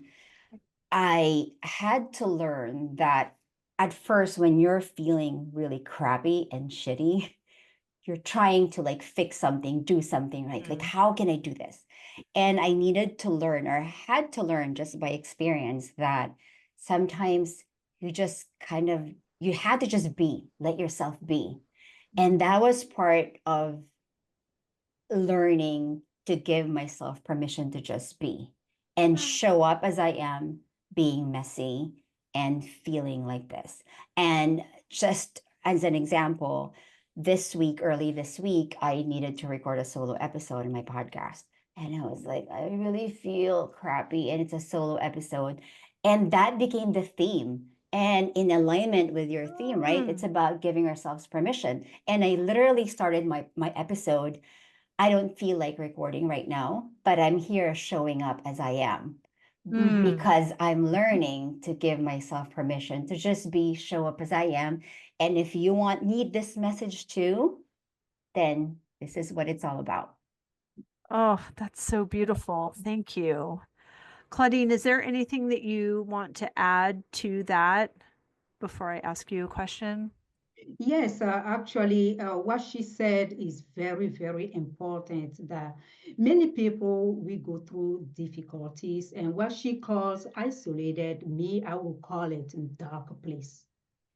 Because you expected something to happen for you. But then you were so excited and looking forward to get that thing. But somewhere along the ways, you just get a different result. And so, because of that, we feel these emotions and we feel like we are in a dark place. But when we pay attention, just like what she is saying, it just gives me so much encouragement. She said that you can turn that, or she turns what happened to her to help other people. Mhm. And that's the beautiful thing about it, because to me, I did it. This is my first time seeing you, but when I paint that picture in my mind, when you were in that dark place, you paid attention to yourself. You actually meditated. I'm just guessing, or maybe you prayed, ask God, what's going on with me? So you cling onto your God given, your God to help you through. But I feel like He has given you purpose through that difficulty. And then you were so obedient and you were willing to go for it. And so I feel like He has backed you up and He is empowering you, helping you to help other people. And then I know when you obey to that little voice, the outcome will always be great. And so keep on going, my sister. Oh, I love that. I appreciate that so much, Claudine. I mean, yeah, now, Wendy, I get it, right? Like your words are so heartwarming and I appreciate that. But yes, amen to that because I don't think I will be here right now without his guidance. And I have grown my spirituality and my faith because I leaned in because there's nothing else I couldn't do it on my own. Even now, as like you pointed out, I am in obedience to what he's calling me to do. So I always pray, I can't do this alone. I can't do this on my own. I need you to be my partner and whatever it is. Having a microphone and to be on a podcast is not something I would have thought that I would ever do. But for whatever reason, and specifically, he gave me just the strength to do it. And I'm just taking it one day at a time as he leads me to it, as we are all doing. Right. And permission to do that. Mhm. Permission to course correct, permission to, again, make mistakes, permission to make mistakes with money, Yes. right? Like that is, it's Absolutely. okay. We're figuring it out, and money is a renewable resource. So there's nothing that we're going to do that's going to totally throw us out of the game. No one's going to be destitute. I have plenty of guest rooms. So that's not going to happen. And when we are limiting ourselves based on lack of whatever it is, lack of clients, opportunities, money, places to live, places to work, people to spend our lives with, all of those things. We are so disconnected from our purpose and the role that we have in this world. And that's why it feels so terrible.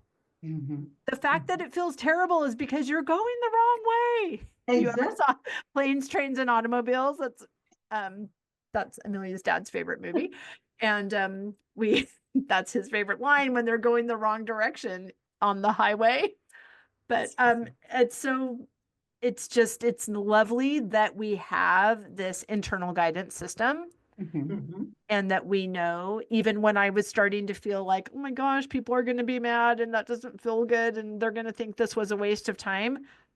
The fact that that felt so gross in my Mm. body is Mhm. my indicator that Mhm. God has a completely different opinion about the same subject, Yeah. and that that's something that we can trust. 100%. Yes. Yes. Oh my gosh. Okay. So you've heard this already. So I love your stories, and I love the way that those past experiences have brought you to this place and this time and this beautiful work that you are both doing in the world. I'm very interested in hearing about the woman that you're becoming and the role that permission plays in that persona. I was reading something today in a book by Paul Selig called The Book of Knowing and Worth. And this sentence really stood out to me. And it is, nothing will change without permission, which I'm Mm. very drawn to that word. Nothing Mhm. will change without permission on a higher level by you to attend to your own soul's worth. So, meaning that having an understanding of who you are as made in the image of God, Mhm. and knowing that your self-worth is that person, giving yourself permission from that version of yourself, that's when we are taking these next steps that feel bigger than us, that we're like, oh, if you would have told me 5 years ago I'd be doing this, I wouldn't have believed you. And that's how those things happen, is when we're making those decisions from that higher place. So tell me of this woman that you're becoming, Claudine. So this is a very good, interesting question that I have been thinking about ever since yesterday. Because from yesterday, the beautiful women on the on the call, they talked. All of them talked about how to converse with each other and get clarity. Sometimes we think differently from what the other person was actually intended to say or do. And because of that, we ourselves, sometimes we start acting funny, you know. But these beautiful women, they talked about how they actually approach the other person and address the question. So myself today, I'm just going, that empowers me so much. That empowers me so much. And today, I'm going to say that I'm becoming the woman who who wants to forgive. Because from the conversation yesterday, the one word that summarized everything was forgiveness. And myself lately, this word keep on coming to me. Last 2 weeks ago, I met the famous Alan Licker. And the one thing he told me was forgiveness. So I took that as God was telling me, watch yourself. Right? So that's the woman I'm becoming. Forgive, Mm. forgive. Let it How go. does permission play a role in the woman you're becoming? Yes, so I give permission to myself. I give myself permission to guard my heart. I love that. Yes, to guard my heart, to Yeah. guide my thoughts, my character, and things that I say. Mhm. So that's what I'm giving myself permission to do. Oh, it's so good. Thank you. Elizabeth, tell me about the woman you're becoming and the role that permission plays. First, Claudine, I love that guarding your heart. So that's like a good permission to noted Wow. guarding your heart, and you do what it takes to guard your heart. That's Yes. self-love. What did you hear in that? I'd love to hear That's more. That's really self-love, because we tend to guarding your heart can have so many layers Mhm. in protecting yourself and protecting who you are and who you want to become. Many people around us will not easily align with that. But then the integrity to yourself is that self-love and guarding your heart and everything, your whole being, really. And that's why it's like, oh, that's deep. That can go really deep, when Yeah. if we unpack all the layers. So I love that. Mhm. Oh, it's so good. And it's that beautiful, like that is the relationship to keep in alignment Right. is between me and me. Like my Exactly. heart, that's where the divine resides. Mhm. So it's that relationship. I love that. Exactly. Yeah, me too. So for me, as you know, and you pointed out in the last segment, my word for last year was becoming. And Love my it. intention for that was I was turning 50. So it was like milestone. I have lived through my life halfway there, right? Like I am there. So I celebrated myself in so many ways. But the purpose of me choosing the becoming was primarily really unbecoming and shedding all those parts of me that no longer serve me. And it's almost like what Valerie pointed out, the returning, because as you pointed out, right, we were created in God's image, right? And so we already have it in us. It's not to become some kind of woman. It's not to become some kind of person. It's really to become who we're meant to be and how we were created, which means because all these years, all these decades of my life, I've put on and I've done so many things that no longer align with who I am today that I need to shed and just really unbecoming. The thing that I learned through that, though, because as I was ending the year, my birthday was December, I was turning 50. I'm like, yes, and I was in the verge of choosing my next word for this year. And I'm like, yes, I'm still becoming, I'm still evolving. So I chose the word evolving. The biggest lesson 2 months in this year, I was like, I don't feel I'm evolving. And what I learned was I'm pushing, I'm trying so hard. And my message was let go, don't try so hard. And the permission to do nothing and surrender. So my word for this year, On a yacht in the Maldives. exactly. Yeah. I changed it. That was the big aha moment. And I realized, you know what? Maybe right now it's the permission to pause and do nothing and surrender. And that is the becoming part of me. Surrendering to what is, letting go of the control, letting go of doing so many things, trying to be productive, trying so many things, and just pause, permission to pause and just be and do nothing. And to be okay with that. That's right. Permission to trust that that was Yes. actually the message and that I'm That's not right. lazy and that I'm not going to miss out on what's meant for me and that I'm not going to have wasted all of that time and spent all of that money, right? Like that Oh, absolutely. surrender.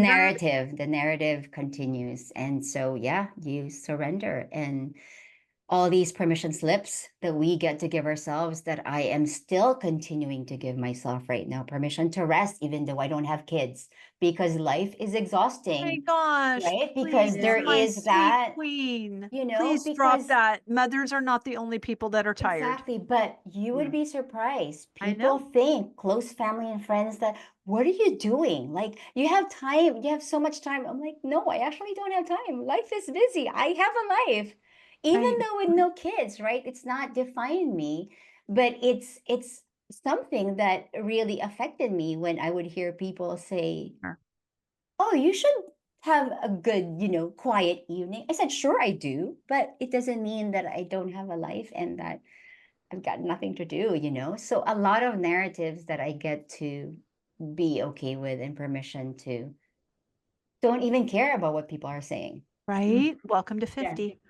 That's I right. see you in that, and I recognize and remember that is something that happens when you are living in close-knit community with other people that are not reading the same books that you're reading or doing Right. the same level of work that you're doing.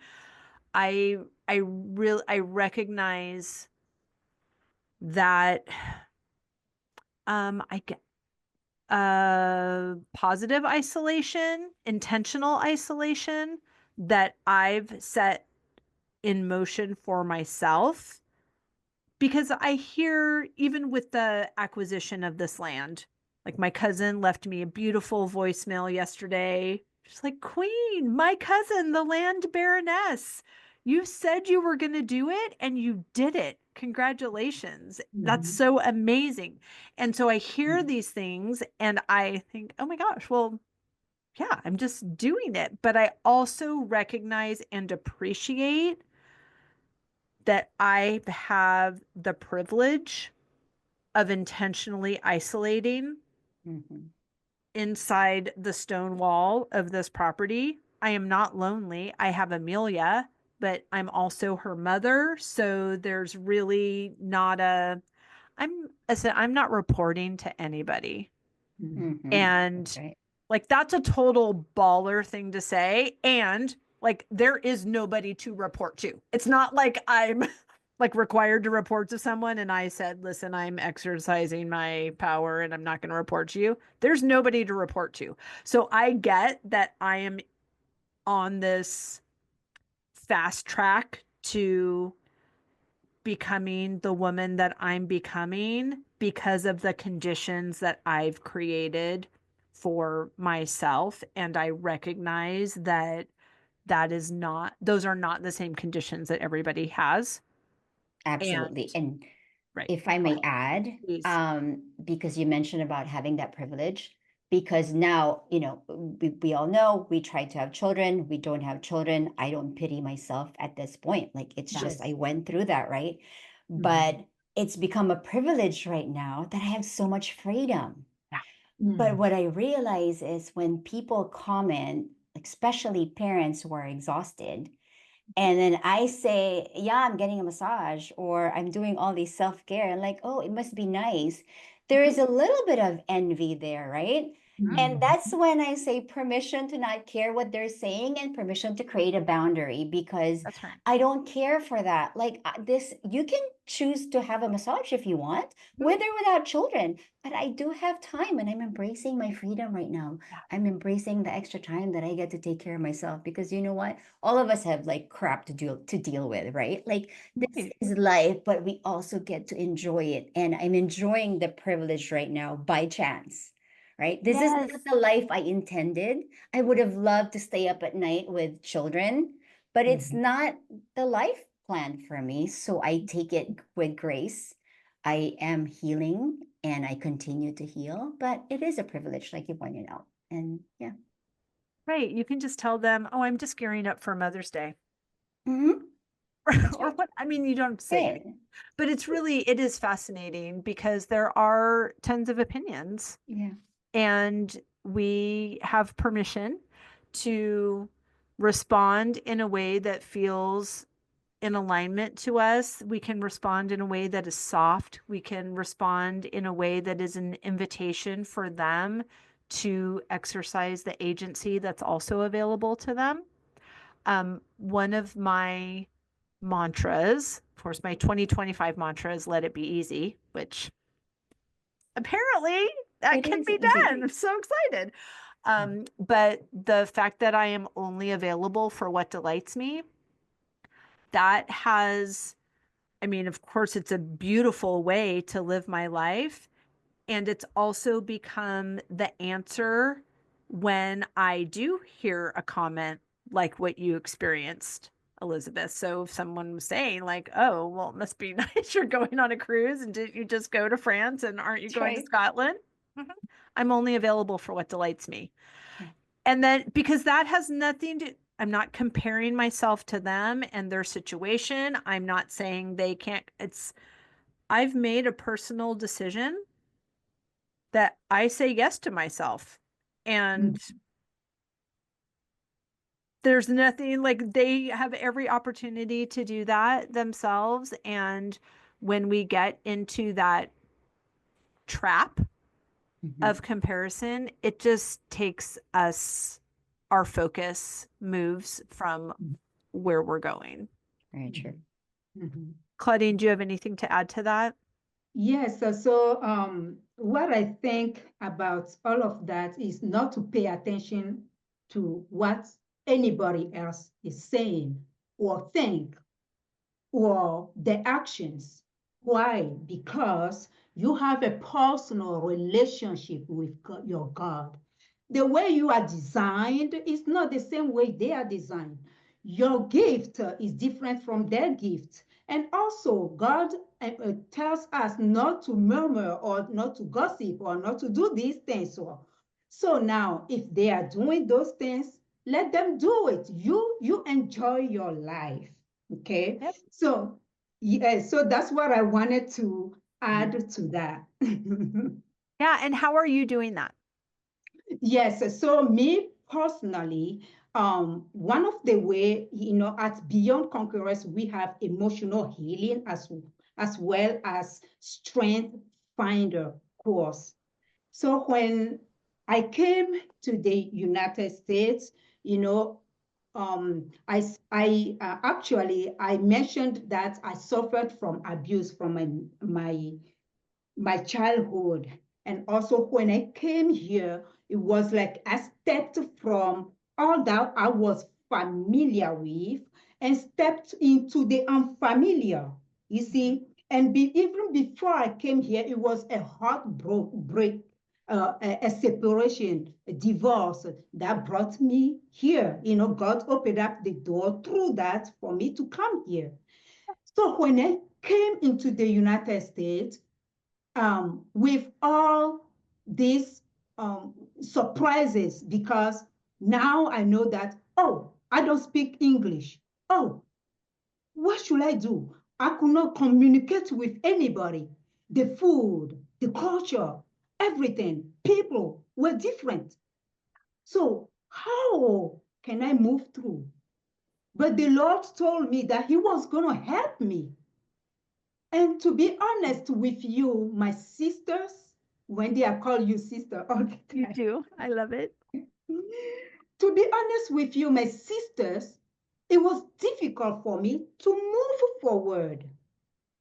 And then I started praying, asking the Lord, what's going on? You are the one who opened up the door for me to legally come here. I am here. Then He told me one day, forgive. Mm. Yeah. So I was like, so that caught my attention. So to be honest, I held on the offenses, all of those things that happened to me, and moved Right. here and want to build a new life. And so God told me to forgive. So how do I do this? Then I went to prayer place. I started praying, calling the people who hurt me from my childhood, especially my ex-husband. I was, and his family, calling all of these people, praying, asking God to help me forgive them. To be honest, that works. Yeah. But when I started doing that, that was when I started going to school and actually started memorizing and learning and getting good grades and moving forward. See, so this tells me Just like the Bible says, Jesus talked in Luke 17, verse 6. He says that if you have faith, small like a mustard seed, you can tell mulberry tree to be uprooted and go to the sea and be planted in the sea, and it will happen. So that tree has roots, you see.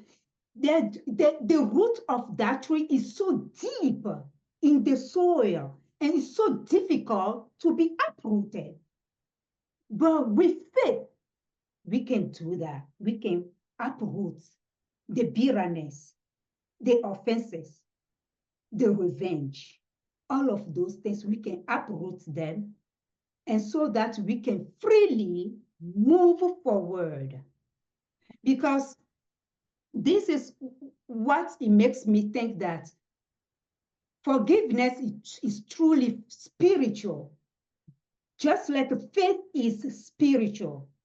That's why Jesus said, if you have faith as small as mustard seed, and if we pay attention in the Bible, again I think it was in Matthew, he said that if you have faith, a small faith, like a mustard seed, you can tell this mountain to be moved from here and go there, and it's going to happen. That mountain represents our obstacles.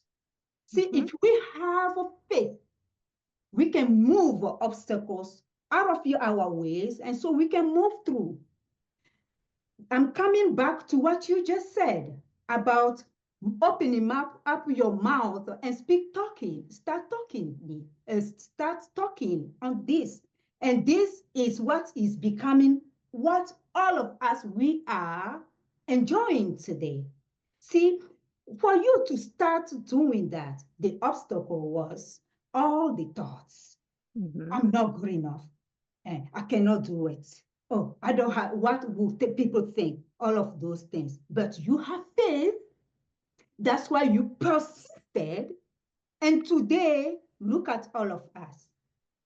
So the same thing, if we have faith, we can release those emotions.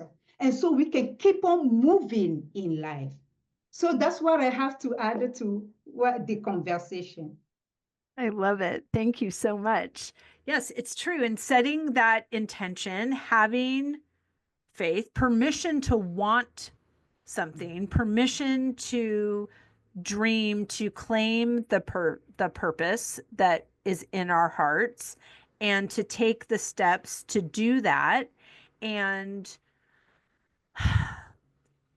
disregard the obstacles in a way, or deal with the obstacles if that's the better course of action. Like you mentioned, forgiving those the other people that hurt you, which I know so often. I had an amazing conversation with a woman on the podcast. Her name is Dara McKinley, and she wrote a book about how to forgive.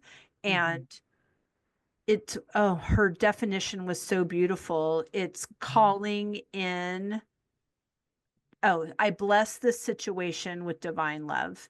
And it was this beautiful invitation to, like, it's not even something that we have to do. We just buy into, this is really big. It needs to have something happen to it. So I'm going to call on something bigger to take care of that. But the forgiveness can't occur without our invitation to have that be resolved in our spirit, in our experience. The Course in Miracles says something very fascinating about forgiveness, and that it is the illusion that ends all illusion, because God doesn't need to forgive us because he never condemned us, and like all the things. But I know that that's a whole nother show. We don't have to go there. But what I love is that in my personal experience, the idea of forgiving somebody could feel like I'm letting them off the hook for bad behavior, when we know, because we've all experienced in the practice, that's what releases us. Forgiveness releases it. That person is doing whatever they're doing, not even thinking about us, and we're handing all of our power over in our thoughts to somebody who's not even thinking about us. And when they do think about us, it's not nice. They don't deserve our power.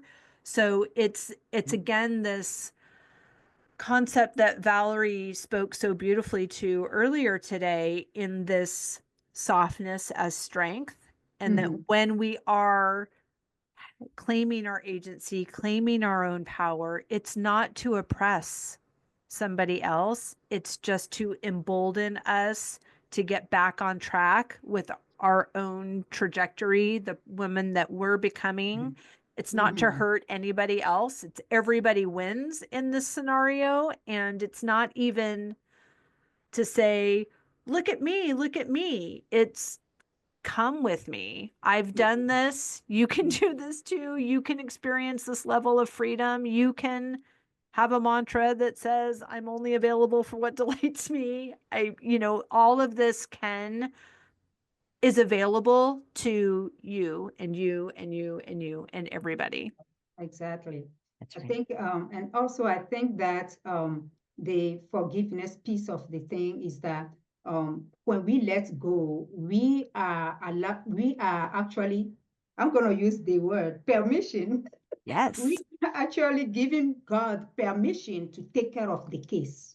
Yes. That's what it is. So because he says in Luke that woe to the person from whom the offenses will come. I hope I'm paraphrasing well.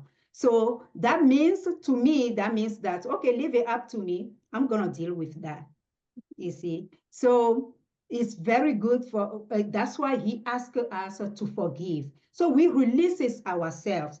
We feel free, we feel light, and we continue our way. And so at Beyond Conquerors Ministry, that's one of the things that we do here, helping women with emotional healing. We have that course that we provide to people. And myself, after God told me to forgive, and then I went through emotional healing, I'm like, oh, no wonder God tells us that my people are perishing because of lack of knowledge. So God tells me to do this, and then I did it in the spiritual realm, and that works. That works. But then when I came out, and then I took the education, I'm like, oh, wow. So this actually takes me back to one of the ladies also went through abuse in her childhood yesterday. Yes. She also went through educational side of that thing, and she saw the results as well. Right. So to me, it's like divinity and humanity together make the Yes. manifestation. Beautifully said. Agreed. Elizabeth, anything you would like to add to that? I'm just enjoying listening to you, both the insight and the wisdom, right? But I mean, I would echo both of you, because really forgiveness is not about the person where we're forgiving. It's not about them. It's not about him. It's not about her, them. It's really about us. And like you both already pointed out, it's about freeing ourselves and letting go of that burden we're carrying, because it's heavy weight. It's the cross that we're carrying that it's not supposed to be. That's not part of the plan, and we get to learn to let go. But I always, when I say all these things, right, like we get to do this, we get to, but I also like to balance it with part of us being humans is also the realities. It's hard to forgive. Oh, I also definitely. went through the childhood trauma, the abuse, and so much of that. And it took me a long time to really make peace with it, like spiritually, like, in an educational manner, like logically, and really learning all the layers of forgiveness. And like you said, it's divinity and humanity. But then how do you even find the overlap between those two? Because sometimes you're just really being human, and it's hard to let go of things, and it's hard. And when you've done everything, that's when you get to surrender. Okay, I've done everything. I let go and I give this to you, to, and to our God and to the universe, whoever our listeners are are are believing, right? Like, we just let go at that point. But so human of us to just, what can I need to do something, right? Like, there's always that, but at a point you just let go and Right. And permission to surrender. forgive over and over and over and over and over Right, again, like right. whatever you need to do, because it's a practice. Yes. Mhm. All of this is a practice. And I mentioned this at the beginning of the first session. I was having some email exchanges with my soon to be ex-husband and lawyers, and it's just like, oh my gosh, what is happening? Like, I'm building an empire. I am going here, and this rear view mirror nonsense. Like, aren't we done? My Right. gosh. And it's so, like, obviously, like, I'm like literally whining. I was like, like, having a tantrum, because it's like, good night. Really? Like, this can't be done. And why do I have to be the more evolved person here? And But then I go ahead. but there's also that permission to whine. Oh, yes. Like, Yes. Exactly. you were allowed to be frustrated and angry and Yes. whine about it. And then I think the wisdom comes in, okay, that's enough. Right? Let Because it that's out, what, yes, right? Elizabeth Mark-Tarrar was talking about that yesterday, that it's not, because we were talking, and you know this, Elizabeth, that happiness was the only tolerated emotion in my home growing up.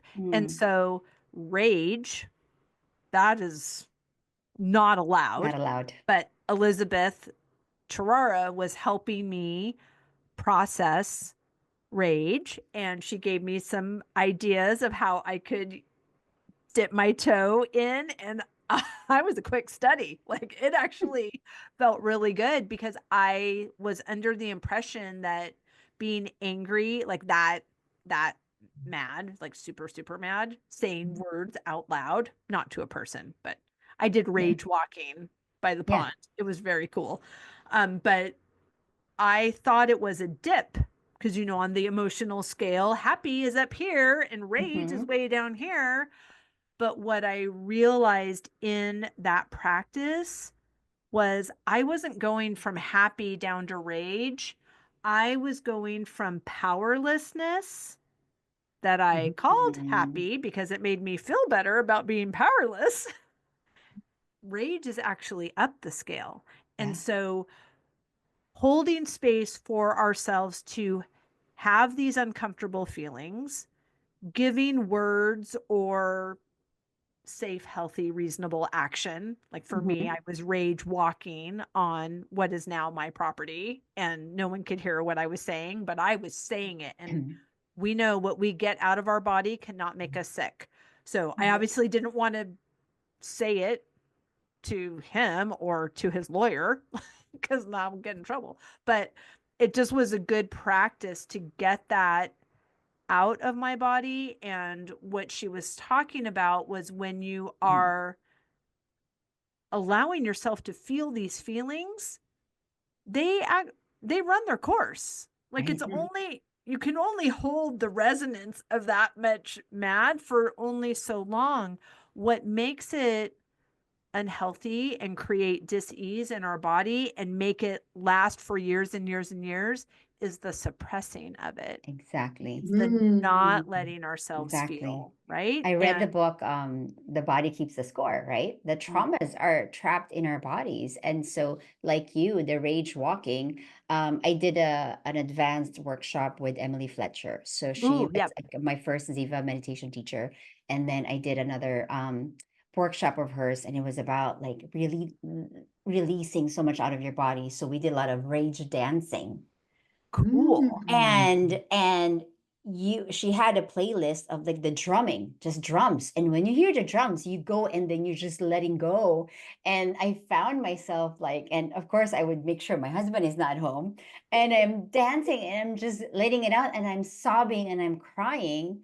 And it's such a good cleanse. And if for whatever reason I don't feel like dancing, there's that pillow that I punch because I let it out, because I've learned that I've already trapped so much trauma in my body and I don't want to add to it, right? So now I'm still releasing the old stuff, but life continues to happen. And as it's happening, oh, you better make sure that I'm releasing it. And the rage walking, rage dancing, call it whatever you want. But we get to let that go because it's not healthy in so many ways, physically and mentally, emotionally.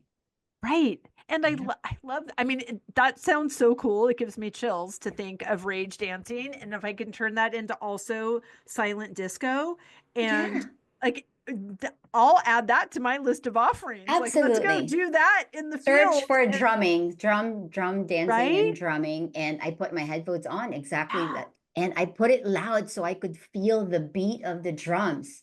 And I go with the beat.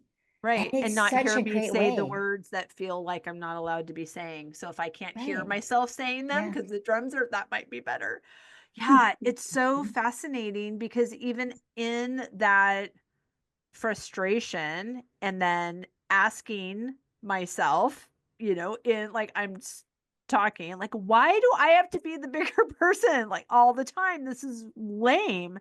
And I immediately, like, right to my heart was because you've done the work. That's why. Like, you have more tools. So you get to be the bigger person. And it's not, I'm not tolerating, so I'm not doing anything that's a disservice to me. I'm irritated, but whatever. Like, you can't, when I'm in this frustrating, like, I don't understand this, or I don't know what's going to happen, asking that question, okay, well, what do I know? Okay, well, I know that I have better tools. I know that I'm coming from a place of abundance and this person's coming from a place of lack. I know that money is a renewable resource. I know that I am only available for what delights me, and feeling like this does not. So I'm making a decision.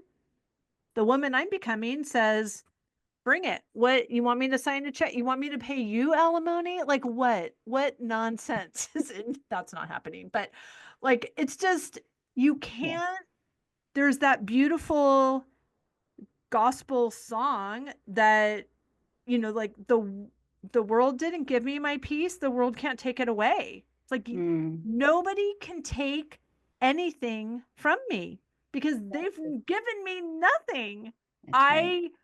It's my relationship with my source and nobody else.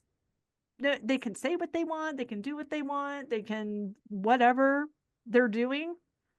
If really that's how you want to spend your days, that sounds awful. Yeah. And I think that's part of your evolution, right? Because every time something comes up like that, it becomes a teachable moment. And you're continuing to evolve. It's just like, oh, not another thing, another edit from the paperwork, right? Not another thing.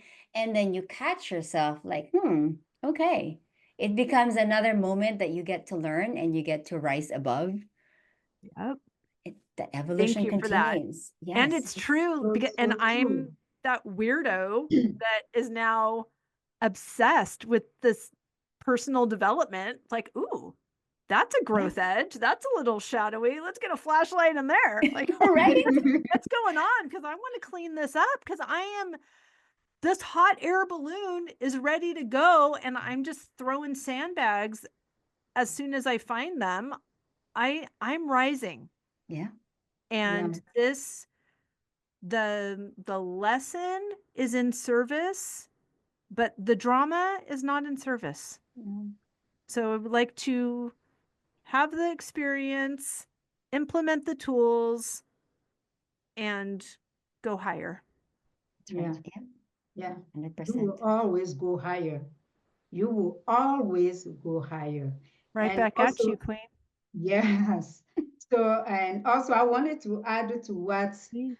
Elizabeth said. She said that give yourself permission to whine. And then Sister Wendy, you did that. And nothing is wrong about that. Because most of the time we Christian, we think that, oh, if I say this or if I do this, maybe it's sin. No, nothing is wrong about that. It's good to let it go. It's good to whine sometimes. It's good to just let it go. And also we think that when we get angry, it is a sin. No, and being angry is not sin. Angry itself is not sin. But when we let it stay in day after day, that's when it becomes something that we don't want. So we Right. become angry, we let it go, we talk to our God, and sometimes we get, I'm going to say this, please forgive me. Sometimes Yeah. me, myself, I feel like I'm angry at God, and then I'm asking him this and that. Why did you let this happen? Even this morning, I just talked to him before I got on here. So we give ourselves a permission to let it go, even with our Creator, and He understands. Yeah. The only thing He tells us not to do is not to let it sit there, go day after day and day after day. So that's awesome that you said that. Thank you. Thank you. Yeah, I mean, it's a journey. We is. are It's a journey. this permission slip, it gets longer and longer every day, and I wouldn't rather do anything else. Mhm. Yeah, because it only keeps getting better and better too. Yeah, better and Yes, better. it And does. one other thing that I wanted to add is that, Wendy, this thing is happening to you right now, but when all is done and over, you will see another purpose in it. For Something sure. beautiful is gonna come out of it. Because some of the time, this reminds me of a story in the Bible again. That is a story about the 10 coins. This woman, she had 10 coins and she lost one. And then what did she do? She lit the lamp and then took the broom and started sweeping her floor. So what this tells me personally is that when she lost this coin, she must be sad. Something happened to her to lose this coin. And this particular coin, when we look at this story, is economic issue. Something happened to her and that impacted her economic system. So, and I believe that at that point, she took some time and go to God, and whatever happened in that moment, it just dawned on her to turn on the lamp and get the broom and sweep the floor. When she did that, then she found her coin. So she found her coin. So sometimes when things happen to us that impact our economic system, when we go to God, He knows how to give us direction to find it back.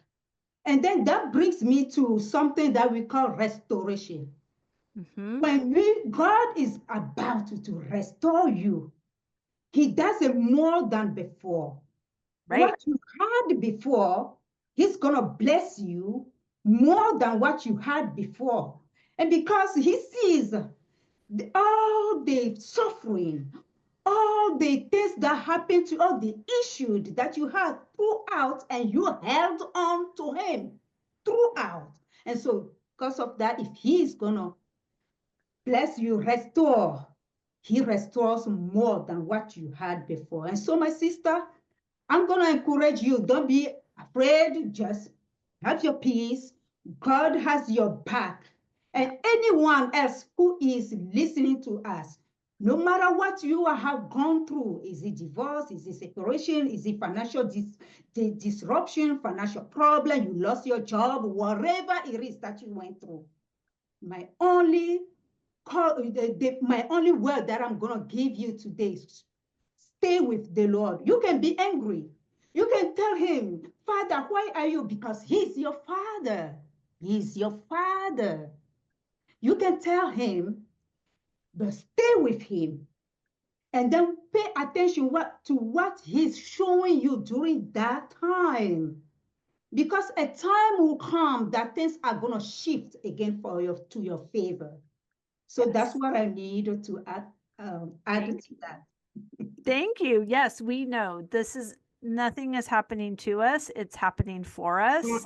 And I love that you brought up that story, because when something happens like that, if we've just lost 1/10 of our net worth, like the woman in the Bible story, and she's asking God, like, what am I supposed to do?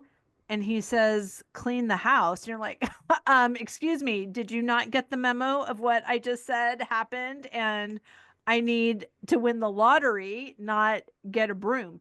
But it's whatever that path of least resistance is to get us to the place that he's leading us to. And there's all of these cooperative components that are moving, and it is not random. It doesn't not make sense. Is it surprising? Is it something that it should have been in paperwork 3 years ago and not at the last minute? You betcha. But it's happening for a reason, and I'm so excited to see what it is, because it's definitely got my attention, and I'm thrilled that has me now on the lookout. So thank you for that. I received that. You are welcome. And also, I'm gonna say this, that all of us, our gifts don't speak, gift, they don't speak. So one of the things that I learned from that story was the queen did not speak and say, here I am. Yeah. She needs to find it. So your gift can be inside of you, not saying, this is where I am, come find me, or this. Just pay attention, follow the direction, and then you will find it. Yeah. So that's one of the things that I wanted to add to that. Oh, it's so good. Thank you. Elizabeth, anything you would like to add? What made me think of is there was I think I read it from a book, but when they say when we're praying, right? We're always praying, we're talking to God, we're asking for things. But what we forget to do is stay still and listen. And sometimes we don't have to find it. You just have to stay still.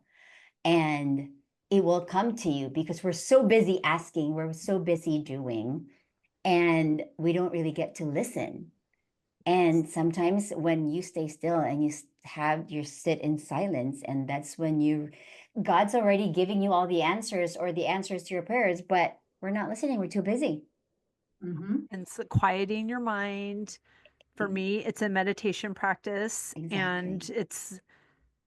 And when the thoughts come in that are not the thing that already filled my journal before I meditated, then I know, like, oh, okay. Yeah.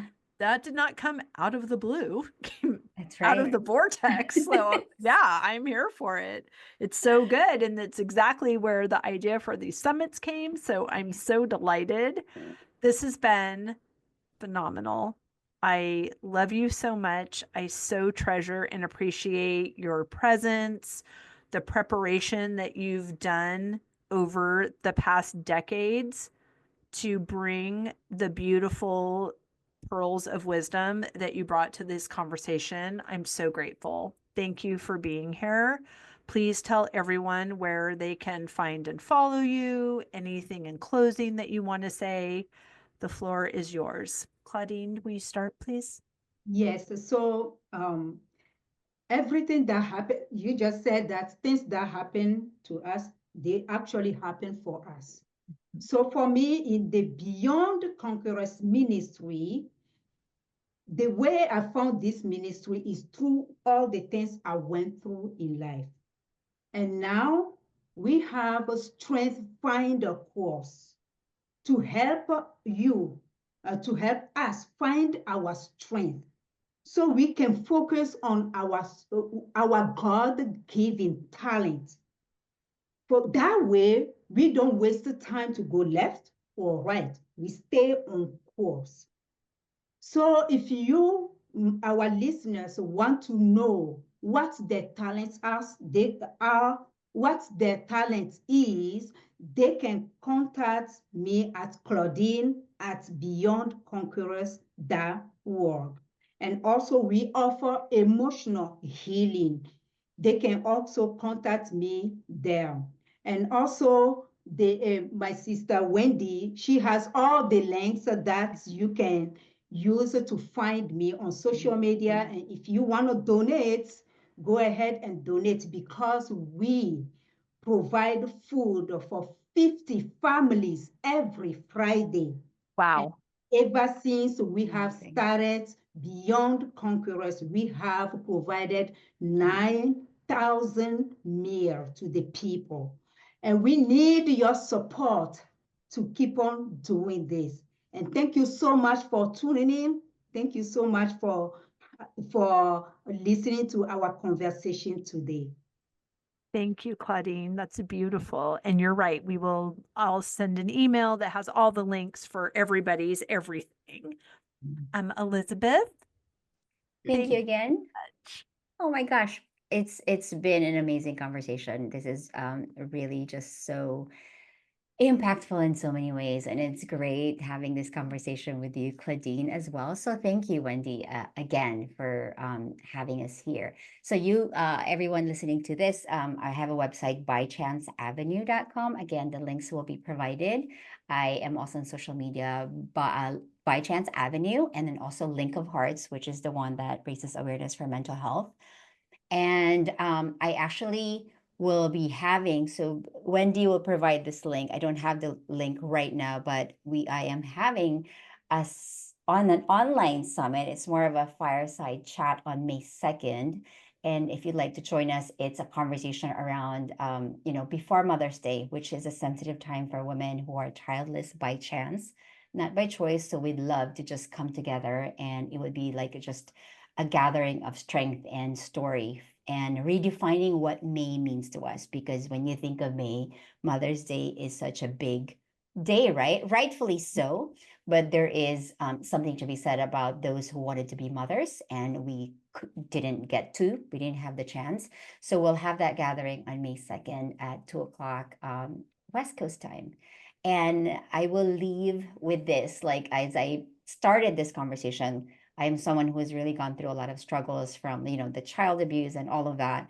And what I would encourage you to do is just keep going and know that you are not alone, because we all have our stories to share. We all have our difficulties and challenges, and you just keep going, and everyone is rooting for you. Like, you're not alone. And especially this message for those who wanted to be moms and didn't get the chance to, those even who are single and didn't have the opportunity to have children, and because they're of that age. Again, like, I am here with you, and my heart goes out to you. So just remember that, like, it could be really isolating and lonesome, but you're not alone. That's so beautiful. Thank you. And I just love that it's going to be a time of strength and story. Mm-hmm. That's gorgeous. So restorative. Permission to keep going. Absolutely. I love it. And for all of us, thank you so much for being here, ladies. Thank you for those that were here live, those that are watching the replay. I love you. I only get to live this dreamy, fabulous life because you said yes. So thank you.